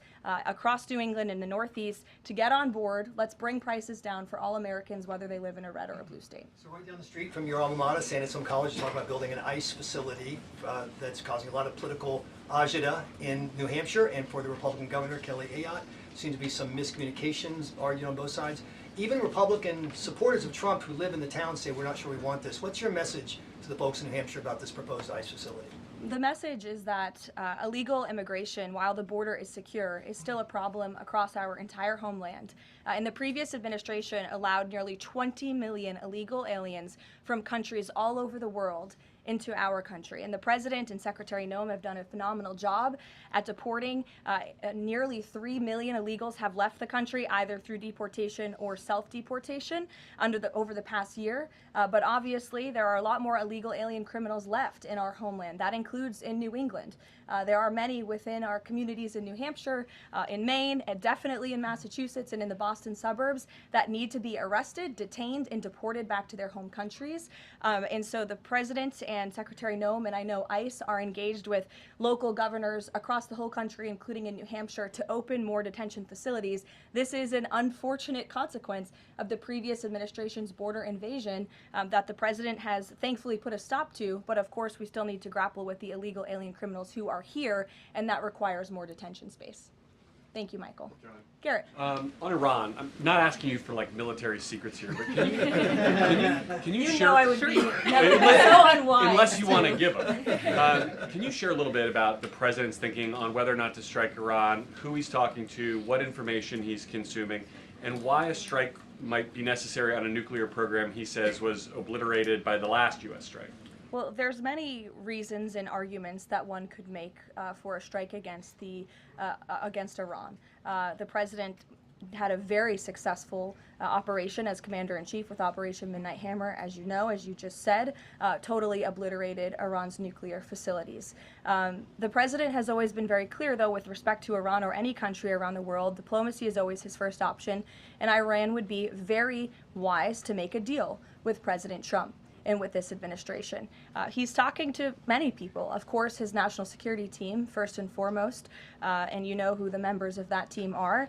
And this is something, obviously, the president takes seriously. He's always thinking about what's in the best interest of the United States of America, of our military, of the American people, and that's how he makes decisions with respect to military action of any kind. And on the flip side of that, he's got the State of the Union speech next week. If he is going to take military action, does the administration believe it's important to sort of convince the American people, sell the American people? Will we hear something about that in the State of the Union to make the case for why something like that might be necessary to risk American lives? Look, again, I'm not going to engage in a hypothetical. Good try, Garrett, but you can't catch me there. I will say, with respect to the State of the Union, you'll be hearing more about what is to come from the president's speech very soon at the appropriate time. It is going to be a very good and powerful speech, so everyone should tune in. Ed. Caroline, thank you. I got two questions for Sure. you. About Independence Hall in Philadelphia, the administration's decided to appeal a judge's ruling that in essence was trying to put the slavery displays back, arguing that the federal government believed it had the power to dissemble and disassemble historical truths when it has some domain over historical facts. The judge said it does not. The administration said that you were planning to put up updated interpretive materials and provide a fuller account of the history of slavery at Independence Hall. What more was the administration, or is the administration, planning to add? I'm not familiar with this specific instance, Ed, to be honest with you, but I will check in with the appropriate people who are overseeing this, and we'll get you a more firm answer. One other question. Then, yesterday, in his statement about Jesse Jackson, the president said, despite the fact that I'm falsely and consistently called a racist by the scoundrels and lunatics on the radical left, Democrats all, it was always my pleasure to help Jesse along the way. Where or when does the president believe he's been falsely called racist? You're kidding, right? I will pull you plethora of examples. I'm going to get my team in that room to start going through the internet of radical Democrats throughout the years, Ed, who have accused this president falsely of being a racist. And I'm sure there's many people in this room and on network television across the country who have accused him of the same. In fact, I know that because I've seen it with my own eyes. And the president very much looks forward to having an event later this afternoon at 3 p.m. to celebrate Black History Month and to talk about how his policies are advancing opportunity and prosperity for all Americans through record tax cuts, through the Trump accounts that all Americans can access regardless of race. These are a great thing for the next generation of Americans. The president has also awarded hundreds of millions of dollars in additional funding to strengthen educational outcomes at historically Black colleges and universities across the country. Again, the president is protecting the hard-earned benefits of the 2.4 million Black veterans who honorably served in our nation's armed forces by reducing the backlog of veterans waiting for their VA benefits and for their home loans through the Department of Veterans Affairs. So there is a lot this president has done for all Americans regardless of race, and he has absolutely been falsely called and smeared as a racist, and I'm happy to provide you those receipts, and we gladly will right after this briefing. Jennifer, go ahead. You mentioned the $5 billion in pledges for the Board of Peace. Will we be able to get a breakdown of which countries are providing each of those pledges? Yes. And which countries are providing troops? Sure. We're happy to provide that breakdown, and I'm also happy to provide the list of countries that will be attending tomorrow. I know it's more than 20 countries. I know there's a lot of interest in that. I'll spare myself reading you the list of 20 countries from the podium, but we will provide it, and the president will be opening the meeting tomorrow with remarks, and will sort of formally be chairing the meeting at the beginning before he departs for Georgia tomorrow. And then on the sewage spill, the sewage pipe that broke on the Potomac, can you give us an update on the federal government's response? And officials have told CBS that some of that aging infrastructure is a concern, that this particular pipe wasn't even of the most urgent concern. Do you know if the government is looking into which other pipes could be at risk of collapsing?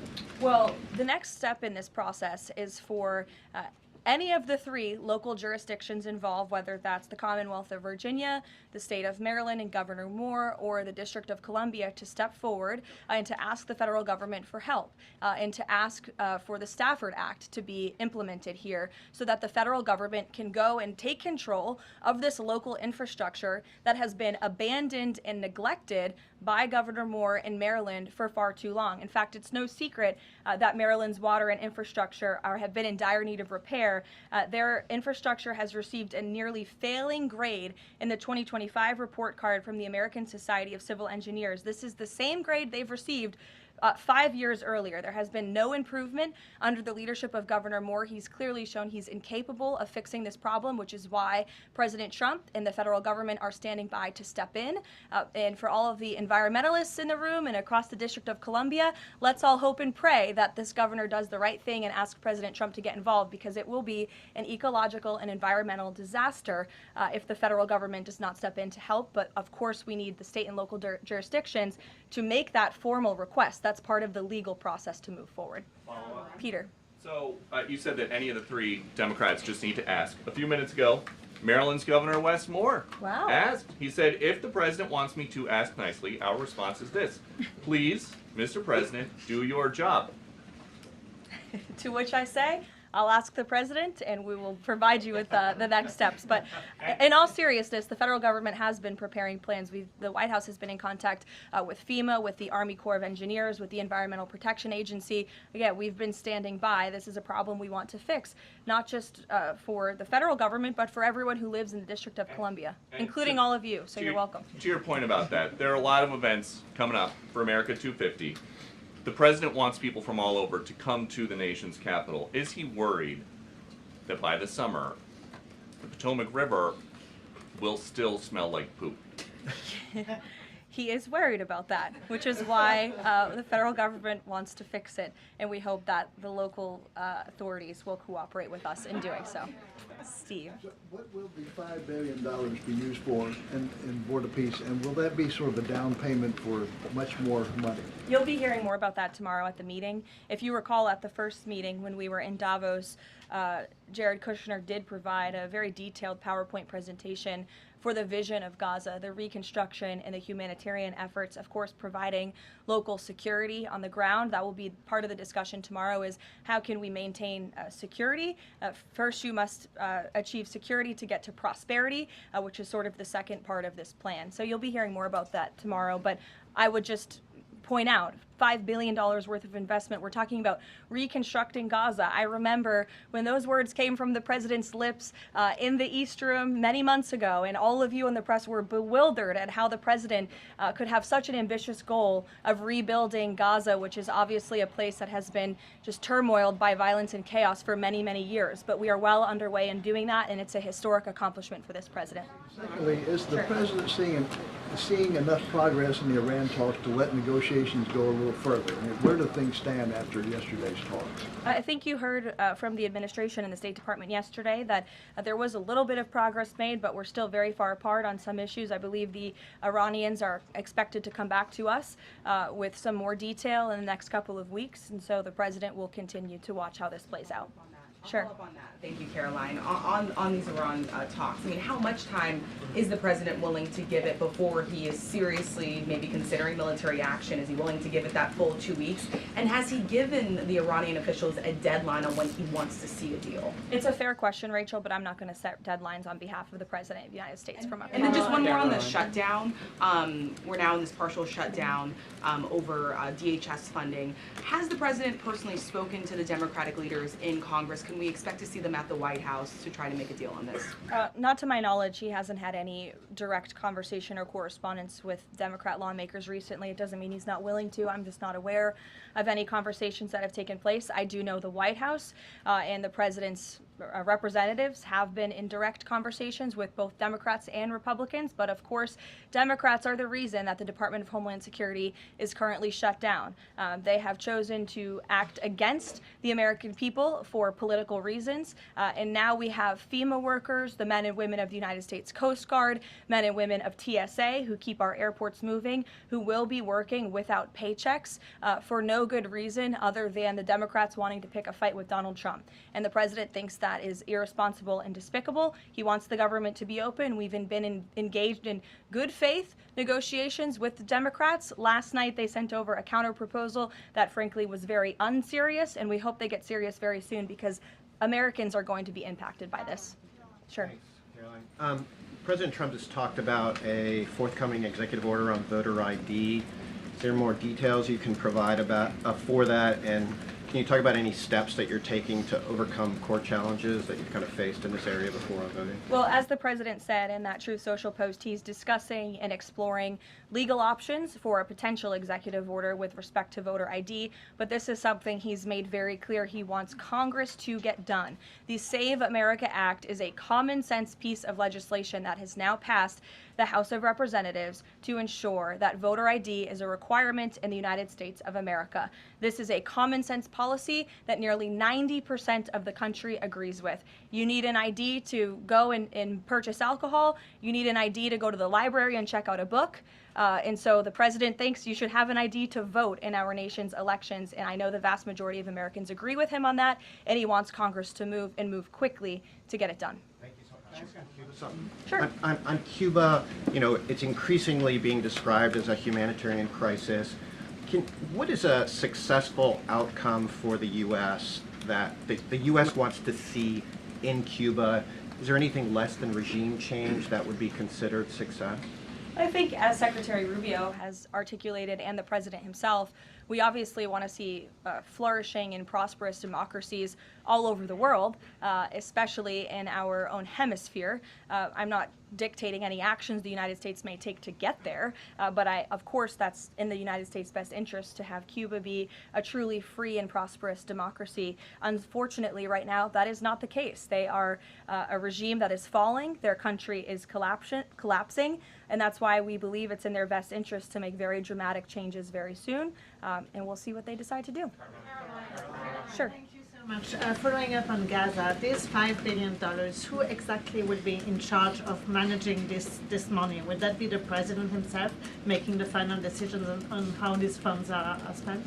It will be the Board of Peace, which the president is, of course, the chairman of, but all of the member parties, I believe, will have votes on the funding. And then, of course, there is that technocratic layer underneath the official Board of Peace with the member countries that will be making decisions as well. So if you just go back and look at the first event that we had where we sort of unveiled the structure of the Board of Peace, that structure remains in place, and they'll be overseeing the funds that will be announced tomorrow for their reconstruction and humanitarian efforts. Sure. Another question on that Board of Peace announcement. You mentioned there will be the announcement of who comprises that International Stability Force. How soon will that force be deployed? And have all of the regional partners, all of the regional countries signed off on the makeup of that force? I don't have a timeline for you today, but again, I'm sure you'll hear more about this tomorrow. So you'll join us at the event. Deanna. Thanks, Caroline. Two questions. Sure. First, the president has talked a lot about housing affordability, and several countries that are facing housing shortages, including Canada, for example, have imposed a ban on non-citizens, like foreigners, from buying their houses. Do you know if that's a strategy that the president would be willing to deploy? Well, first of all, the president is obviously committed to deporting illegal aliens from our country and those who are not lawfully present in the United States, which he has done at a record pace, which has led to the falling of rents, as I pointed out in my opening remarks. Secondly, the president has recently announced that he is fighting for a ban on institutional investors and Wall Street billionaire corporations from buying up single-family homes that should be lived in his opinion, by American families. We know this is going to have a remarkable impact on the housing market and on prices and supply and demand for the American consumer and the American family. And then thirdly, the president is also expediting permitting as fast as we possibly can to build more homes, to increase supply, to obviously bring down the cost of home ownership and purchasing homes for the American people. And then also, as I mentioned as well, we do see mortgage rates falling. So all of this is combining to make housing more affordable in this country. There's still a lot more to do. The president is still digging his way out of the mess that was created by Joe Biden's administration in jacking up mortgage rates and jacking up housing costs. But we do see very positive trends in this direction. And the president wants the United States to be a nation of owners, not renters. He wants families to live in homes, not institutions and big corporations. Michael. Caroline, secondly on Ukraine, Sure. Yesterday Zelensky said in an interview that he says that it's not fair that the president is saying that Ukraine has to make concessions. He's saying this publicly, and not Russia. Has the president seen these comments? And when the president says that Ukraine has to make concessions, is he referring to giving up Donbass? I think the president would respond to that by saying he does not think it's fair that thousands of Ukrainians are losing their lives, and Russians too, in this deadly war. And that's why the president and his team have committed a tremendous amount of time and energy in bringing this war that is very far away from the United States of America, but nevertheless, this is a president of peace. And so he's committed a tremendous amount of time and energy to bringing this war to an end. Just yesterday, there was another round of trilateral talks between the U.S., Russia, and Ukraine. There was meaningful progress made in both parties. Both sides agreed to update their respective leaders and to continue to work towards a peace deal together. So there will be another round of talks in the future, but I think the president views this entire situation as very unfair, not just for Russians and Ukrainians who have lost their lives, but also for the American people and the American taxpayer who were footing the bill for this war effort before President Trump put a stop to it. And I would just remind everyone around the world that the United States is still selling weapons to NATO that are then being sent to Ukraine in their defense of their freedom in their borders. Michael. Russia is reportedly joining Iran for joint naval exercises in the Gulf of Oman this week. Has the president issued any kind of warning to Russia or even China not to involve itself if the U.S. decides to strike Iran? Not to my knowledge, no, or not that I would dictate from this podium. I wouldn't reveal the president's private conversations with world leaders. With respect to that, again, when it comes to Iran, the president has a decision to make, and he will do that, and I'm not going to broadcast what that decision may be ahead of him. President Barack Obama, Caroline, was recently asked if aliens are real. He says they're real, but he hasn't seen them. The president's daughter-in-law, Lara Trump, told Miranda Devine of the New York Post that the president has a prepared speech on this issue that he prepares to deliver at the right time. Is that true? And does the Trump administration believe aliens are real? Well, a speech on aliens would be news to me. That sounds very exciting, though. I'll have to check in with our speech writing team.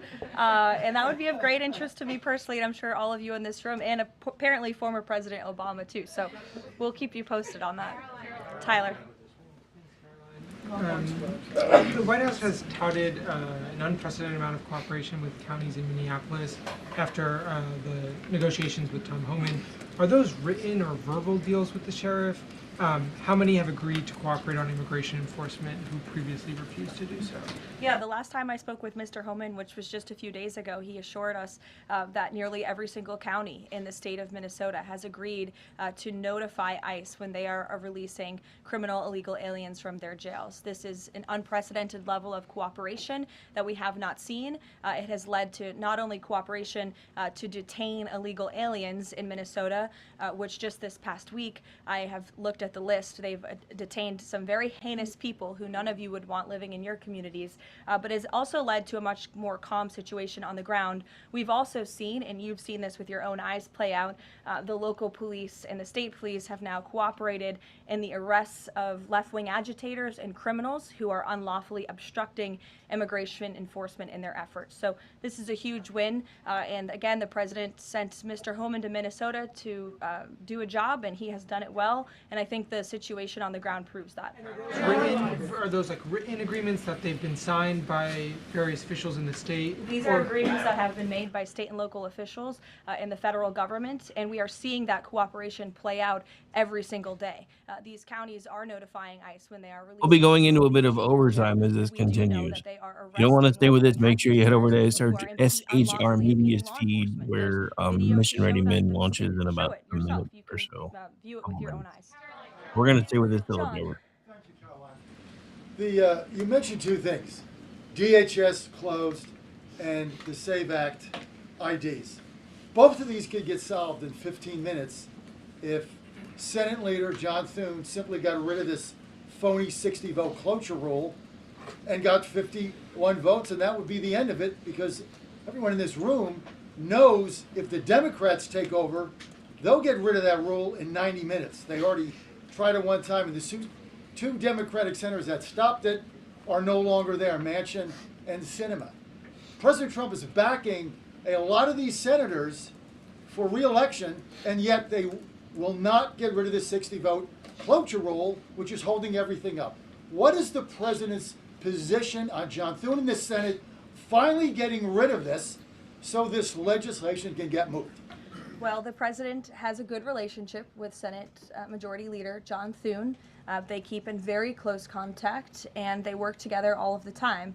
I hear your passion in your voice, and I know it's shared by many Americans across the country, including the president himself. He wants to see the SAVE Act voted, and he's expressed that both publicly to all of you, the American people, but also privately in his conversations with Senate Majority Leader Thune and many other members of Congress as well. Yes, Rav, go ahead. Good to see you. So J.B. Pritzker just recently signed the bill. The law went into effect in January, and it's supposedly going to allocate about $2.5 billion to illegals to go to college and financial aid in the state of Illinois. What is the White House's reaction to this? Illinois is already, by 2027, they're supposed to have a $3 billion deficit. What's your reaction to that? Yeah, we'll have to take a look at that. I would say the president certainly thinks that Governor Pritzker is not doing a very good job of managing his state, as evidenced by not only the waste, fraud, and abuse, but also the crime in the city of Chicago that unfortunately Governor Pritzker has refused to pick up the phone and call the White House and ask for help on, which is something his residents want him to do, but he refuses to do for political reasons. As for the specific money, we'll take a look and get you an answer. You're welcome. John. Thanks a lot, Caroline. Two questions. One is about the president's trip to Georgia tomorrow. If you can provide some additional information about that, why Northwest Georgia, was chosen for this particular trip, for instance? Sure.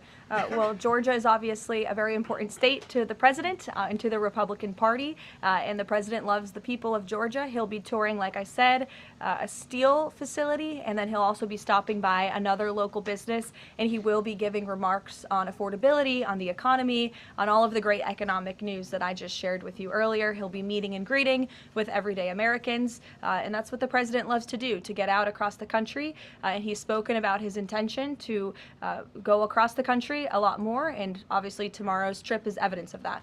Secondly, last week, as you know, big event that took place in the Roosevelt Room, the president announcing that the EPA has repealed these federal limits on emissions for cars, trucks, and power plants. And in the president's presentation, he mentioned that American families will save $2,500 for a new car or truck. Where is the promise coming from automakers that they're going to pass along their savings to those families all across the country?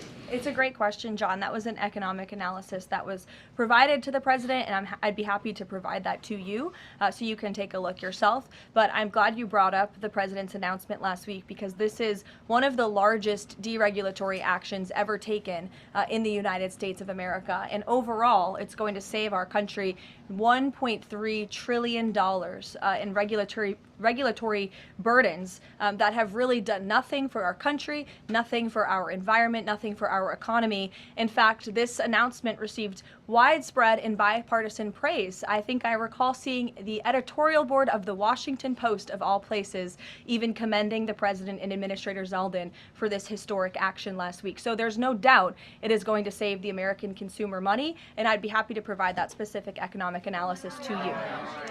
Sure, in the middle, go ahead. Yes. Thank you. Governor Moore in Maryland signed a bill that is ending the law enforcement cooperation with ICE. And by doing that, a lot of local sheriffs are not happy, and in fact, they met today in Annapolis to come up with legal action. What is the message of the White House to those sheriffs and to the residents of Maryland? Well, first of all, it's another despicable action by Governor Wes Moore. Why would you prevent your state and local law enforcement from cooperating with federal law enforcement? If you just ask them, to your point, if you ask a sheriff across the country if they want to have that level of cooperation and coordination with the federal government, of course they do. It makes their jobs easier. It keeps them out of hostile and dangerous environments. It allows them to detain illegal alien criminals who have committed heinous crimes in our country with the most safe circumstances possible. So the president, of course, continues to always stand on the side of law enforcement, and this is another just horrible and frankly political action taken by Governor Wes Moore, and unfortunately the people of his state are going to reap the consequences of it. Sure. Thank you, Caroline.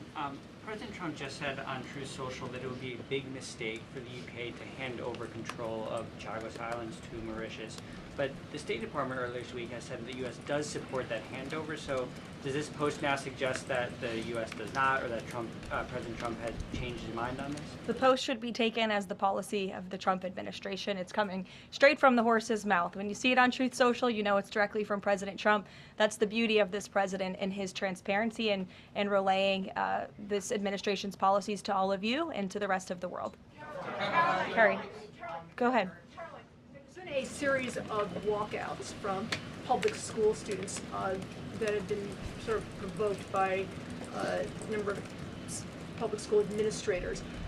What are your thoughts on this? What's the administration's thoughts on this? Will they be taking any actions on these walkouts against ICE? Look, I think obviously the president and the administration support the First Amendment rights of all American citizens, and if they're peacefully protesting, then that's their constitutional obligation and right and responsibility to do so. Of course, the administration also wants to see American school children in school learning and educating, and I think it does speak to the left-wing bias that is unfortunately very present in our nation's public school system, and it's something that Secretary McMahon has been working very hard to root out of our public school system by ensuring that local governance and local control takes place over our nation's public schools, and that parents and educators closest to students have a greater say over curriculum and academia in our country. take a couple more. Go ahead. Thank you, Caroline. The Vatican announced earlier today that they would not be joining the Board of Peace initiatives over concerns that it could potentially compete with the United Nations over handling crisis conflicts. What's the White House's response to that? Yeah, look, we saw that. I think it's deeply unfortunate. I don't think that peace should be partisan or political or controversial. And of course, the administration wants all those who were invited to join the Board of Peace to join. Because again, the Board of Peace is overseeing the reconstruction of a territory that has been plagued with violence, with bloodshed, with poverty for far too long. And this president has a very bold and ambitious plan and vision to rebuild and reconstruct Gaza, which is well underway because of the Board of Peace. This is a legitimate organization where there are tens of member countries from around the world, and we think that's an unfortunate decision. In the back, sure. I'll go to both of you, sure. Okay. Go ahead, and then Jake, you can go. You're welcome. Caroline, can you tell me, is there an update regarding the tariff rebate checks that the White House has promised? I don't have an update for you on timeline. All right, I lied because I forgot it's Wednesday, so there is no Mission Ready Men, so you don't have to go over to SHR Media's channel. I apologize. First, does the president see some sort of religious or prophetic component to the unfolding developments in the Middle East? I haven't spoken to him about that particular perspective, to be honest with you, but of course the president wants peace for all people of all faiths all around the world, and that's part of his push to create peace in the Middle East, which he has done successfully. And my second question is, as his popularity rises around the world, and especially in regions where he's invested so much effort in promoting peace and ending wars, do you think we might be watching the emergence of a global MAGA movement? Is this something that the president has discussed at all? Well, I don't know, Jake, but I sure hope so. Take a couple more. Go ahead. Sure. I wanted to ask you about Iran. As the U.S. military builds up around Iran, is President Trump coordinating war plans with Israel so that if he does decide to strike, that Israel will be a part of those strikes?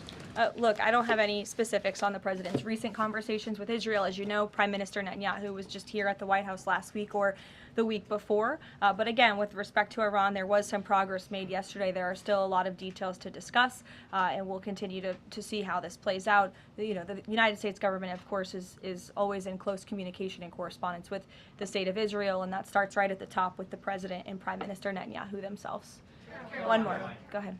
Last week we saw the underlying affidavit for the search warrant that was executed in Fulton County, and there was not any mention in that document about foreign election interference in the 2020 election. I'm wondering if DNI Gabbard has uncovered that in Georgia or in Puerto Rico, where we know her team was sent as well. I don't have any updates for you on that today. I would defer you to the director's office herself. Sure. Two questions. One on the president's schedule today. It says he has signing time. What is he signing today? Are we expecting executive orders or actions? That's the first question. And then second, the Wall Street Journal is reporting that a U.S. arms sale package for Taiwan is in limbo. Can you just confirm this reporting / offer any additional comment? And how concerned is the administration that if an arms deal with Taiwan went through, that this could disrupt the China-U.S. Trade truce? Sure. Well, I haven't read the full Wall Street Journal report. I will just say with respect to an arms sale to Taiwan, I don't have any announcements or updates on that for you today. And to your first question about what the president will be signing, he will be signing an executive order, which you will all be hearing about later this afternoon, and you will see him in 1 hour at the Black History Month reception. We'll see you there. Thank you. All right, so there you have it. That is the end of Her Hotness's press conference. We're going to be shutting things down today. I wanted to stay with it till it was over, though, because my brain was like, hey, we don't have anything on behind us, so I can stay late. And then I was like, but I forgot about Mission Ready Men. Then I remembered it's Wednesday. He doesn't do a show on Wednesdays. It's part of the reason why I don't do a show on Tuesdays and Thursdays anymore. So, because eventually I want to carry my show over on SHR once I get a couple of issues squared away, and I don't want to step on him since I had to move my show later. But anyway, we're going to get out of here. Don't forget, I'll be back tonight starting at 7 p.m. Eastern for Chat Lives Matter Night, right here live on KLRnradio.com. My name is Rick Robinson. This has been my show, and you are listening to KLRnradio.com. Come back tonight at 7, starting for Inquiry. Have a great day, ladies and gentlemen. And for those of you working for the weekend, you are nearly there. It is officially hump day, bitches. Bye.